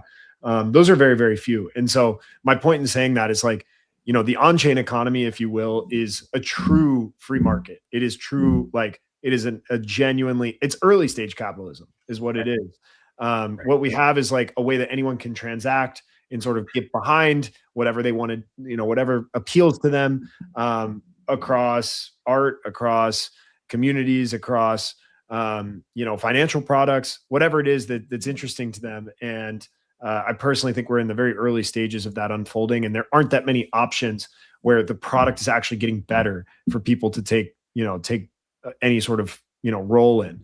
And SPX is probably, we'll just call it one of a very small group of options that people have. And as a result, I think that positions us very well for whenever there is more interest more broadly in crypto, which generally tends to be associated with Bitcoin's price and broader price and interest and all that kind of stuff, which, outside of like the individual role we can all play in onboarding our friends and stuff, nobody here can control, how the broader market wanes and waxes. And that's okay. That's okay. Yeah. We'll take this last question. Does anybody have any thoughts about ideas for YouTube channels beyond like this kind of content or podcast content? In terms of content, I was practicing the green screen content. Like, you can just take, like, I was on your Persist Forever, I think. I don't know. It was like I think it was a Munch short on YouTube or something last night. I was like laying in bed watching it, and I was like practicing the green screen. You know how like your video would be in the background, and the people like sit there in the front and like listen and like point out stuff like while the video is playing in the background. So like he's talking to you about, I think, like Bitcoin maximalists, like understanding SPX, etc. And like me in the front, like, like you've seen those videos, right? Yeah. I think that's a good idea. I think that content is we don't have that yet, especially now that we have all of our own content, like all these shorts and like these podcasts and stuff like that. Like the amount of stuff you can create in terms of like a green screen stuff like that, I think would be true. A unique thing that we don't have yet. Agreed. I think for like if you for YouTube, if that's what you want to create, like every person has their own idea of how they would want to be a YouTube creator. I know that's to be true. Like, and what I would just say, when you're in SPX, this is where your chance to achieve eudaimonia, as Polymetric has said. So you just create whatever you want, like literally create whatever you want, whatever you're interested in, any format, just experiment and just try just to put something out. And like, it may not get traction in the beginning, but if you, post that link on X consistently, you'll slowly start to get, a following. Oh, Patrick is now making YouTube videos, whatever it may be. And over time, you're going to get better at it. And like, that's just all I can say, because if you're constantly thinking about, oh, what kind of video I need to make, it's just make anything and just post it and just get into that habit, because you're going to suck at it in the beginning, but the consistency is what's going to get you better. And you don't know where it's going to lead. You don't know how it's going to unfold, but yeah, that's kind of how to answer that question. Yeah. I mean, were you good at speaking before, Krishna, or was that something you developed? No, honestly, dude, I would get pretty anxious, honestly. But like my dad always told me like I'm a good communicator, and I thought he'd be like half joking, but I don't know. It just comes to me. Like you did that panel with Jesse, and it flowed so well, and that was in front of 30 people or whatever. I don't know. Sometimes I'm able to, like, the knowledge is here, and when I speak, I'm not thinking. It just comes out. Like, I don't know. It just does, and everybody's got their own gift, and for maybe I want to create YouTube content. Like, I just get lazy about it sometimes, but that's my plan, to just create some kind of content on whatever it is that I'm interested in. And then, yeah, but I appreciate appreciate the content. 1 a week. Yeah, that's a good thing. Yeah, not every day. Every day. Yeah, no. That's true. That's true. Yeah, but it definitely keeps it more fun when you have more interest in the content you're creating. When it comes from your brain and you're not like trying to outsource ideas, and obviously there's different ways to like be critical and trying to hit targets and stuff like that, right? When you're trying to work with algorithms, but forget all about algorithms, likes, comments. Don't try to cater to any audience. Just do what you want to do. Yeah. You'll want to start doing that people. later, like just create and start being consistent is the biggest thing, right? Consistency is like the biggest thing with anything. DCA to YouTube. Yeah. Don't overthink it. I mean, most random shit can go viral. I would second what Krishna said. Like, lean into something that interests you. It's like one of the only ways that you can make legitimate content that is like high quality and unique to you. Like actually subjectively cool. I think that I don't want to say that by any means we've reached the ceiling of these sort of like intra-community conversations and or external like interview sort of conversations that we've tried to lean toward on Flip the Stock Market, or even spaces and things like I think a lot of that still has more potential to improve even more. And so if that's interesting to you, I think that's great. But by no means does that have to be the only form of content that we create from a video standpoint. I think like you could create fitness oriented content. You could create cooking content. You could create whatever. There's a million ways you can work SPX into anything. And it could literally just be something you're interested in. And you could literally start the video by saying PSA. This video is sponsored by me and my Aons. Right? These are all my friends. We're trying to flip the stock market. Here's how we're trying to do it. Okay, now watch this drive, right? Like, and you can get into whatever the hell you want. There's a million ways you can work it in. That's funny. But the only way that you can I think sustain yourself over the long term is if you're integrating it with something you're naturally interested in. And I think there's ways you can integrate it that feel natural. I'm sure of that. So I'm curious to see how people will. I'm sure there will be like some sort of like vlogging-esque content and people who are doing their individual niche hobbies and stuff. It could literally be as simple as like, hey, I cooked this dish. I thought it was amazing. Here's how I did it. Here's a quick video tutorial, and the SPX logo is in the upper right or the upper left. Dude, I think that's. Yeah. I made a video one time that had nothing to do with SPX. Really, it was like, I really just took an existing. It was like one of those viral clip. It was like a viral clip of high school students hanging out. I put some words on it or whatever, and I had the little coin going, and it did really. One of those did really well actually. Yeah. And one of the comments was like, "Wait, is this a crypto coin? Yeah. What is this?" I was actually thinking of, now that I have my face on whatever. I was before SPX, I did make some like content for my plumbing work, and I would like do like a voiceover while I was doing it and like be kind of funny, I guess I was funny, whatever. I think I'm funny, but like now I'm thinking like, oh, I can just like do what Cal's saying, like it's sponsored by SPX, or just have the logo, on there, and whatever, talk over that, stuff like that. So. Just put like you have your plumbing tools, to put the sticker on all your tools, so anytime you see a client, they see it, they just see it's another impression, and then Patrick said there'll be an Aon band, and Chad, you're just using AI to make music, incorporating Cognisphere lyrics into it, so there's just infinite ideas of how to do it. You can do it subtly, you can do it like right in your face. There's no right or wrong answer, but the key is that you yourself are doing something, taking action, trying something new, exploring new boundaries, and then growing as a human. And that is the ultimate key. So Tori is a great example of that. yeah, Yep. That does the martial Gun arts trucks. every single day. Yeah. it's so cool.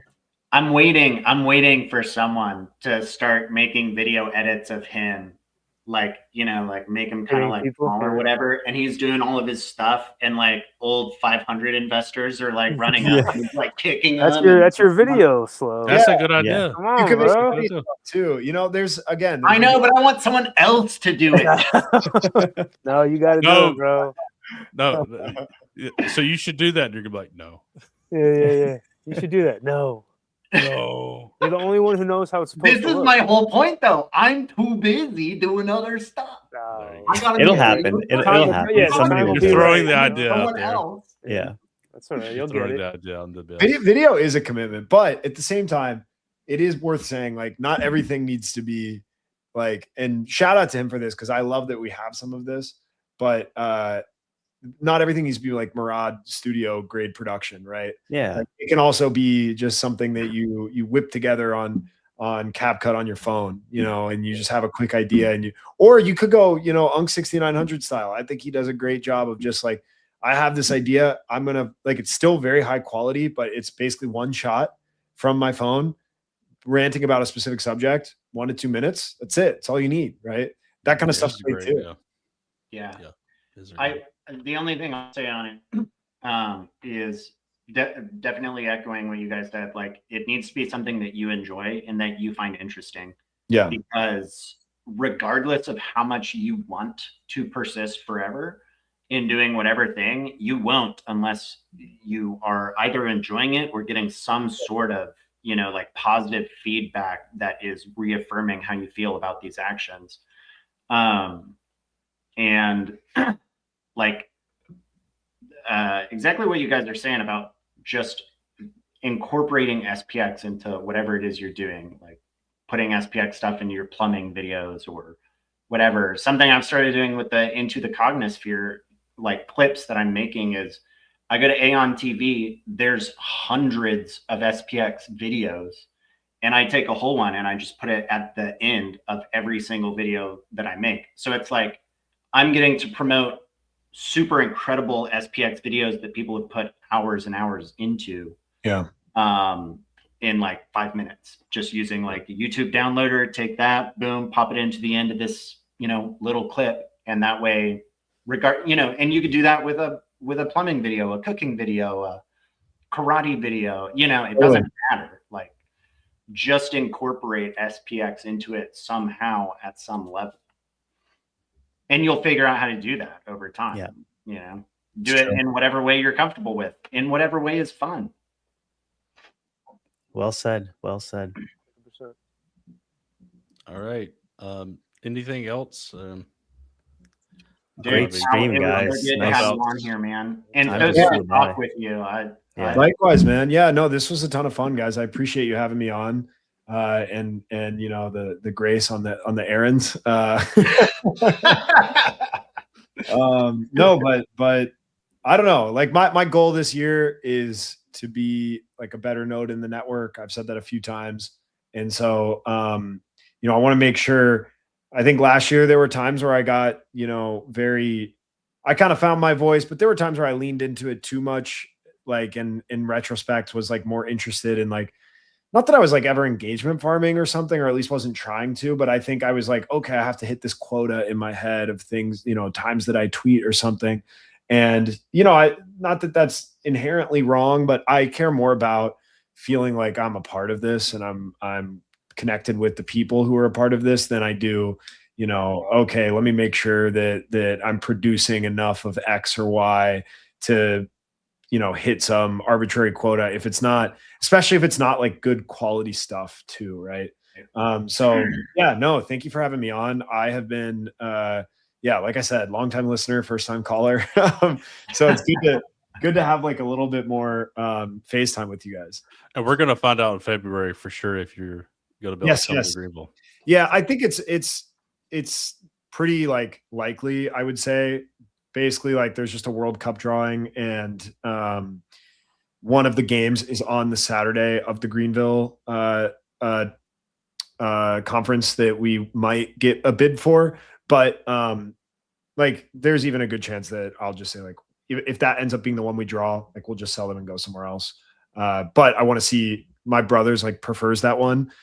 So we'll see what happens with that. I'm trying to get him to come as well because he does have SPX. And I think, you know, I send him a lot of this stuff because obviously I'm super into it. And, you know, 90% of the time he thinks it's cool. 10% of the time he just thinks I'm like an annoying. Yeah. He had That's an what I Aon. like to He think. had You an gotta send Aon him the account, show. right? He had an Aon What's account, that? right? Sorry, go ahead. He had an account. Yeah. Well, it was an account that I made for myself, to like, you know, similar to Useless. And I was like, you should use this. And he was for a little bit. And I don't know. He he's said not- he was working on content, then he ghosted, man. That's what he It's true. said. I know. I That's remember. That's why we gotta. Yeah, I you know, remember. Pepperidge Farm remembers. Yo, chat, clip that. I gotta send it to him. I'm still waiting. What the hell? For like a year. Yeah, Whatever. let him know we've all been waiting Yeah. specifically on I him. will. It better be good. We got to get I your will. brother on the show. I'll tell him Michael In Blue. fact, the whole market has been waiting on him. That's why. That's true. you As know, soon as he that- drops the video, Yeah. everything's going to the moon. Yep. 69 true. But yeah, he was making some because he likes to make music. He was making some beats, and he sent some of them to Goose, I think, who he's a little less active now, but he was certainly like very active first half of last year. Yeah. And they were going back and forth on that. And so I don't know. I thought that was like super cool, but he ended up like he was moving and then he just lost momentum. So we got to get on him. Happens. Yes. Well, we're persistent forever, so tell him to come on back. Yeah, he still has all his coins. He DCAs a good amount. Oh, So he's okay. he's a good like passive contributor. Those Those are fine. Those are good. We need. Yeah, he's still good. You know? He's a good participant. I think he would get a lot of value out of like creating in some sense. He already has the coins. He already knows the like characters. Why not? You know. But anyway. Well, we appreciate you coming on, man. It's been great. Likewise. And it's been a great conversation. I think this is the longest one we've had, so it's cool. Yeah, 3 hours. Guys, I apologize. We did a Lord of the Rings movie. We did. We watched Titanic. Jeffrey, after I end, I did want to talk to you about something at the end. That sounds weird, but it's like 2 minutes. Just, Bro, if you don't mind, I'm in trouble, guys. I got cut. I'm getting replaced. Jeffrey's getting cut. I'm fucked. All right, guys, it's been real. He's got to talk to management. It's been real. No, it just take 2 minutes. You're good. Okay, I'm gonna go ahead and end it. Thanks, Cal. All right, no worries. Bye, guys. Thanks, y'all.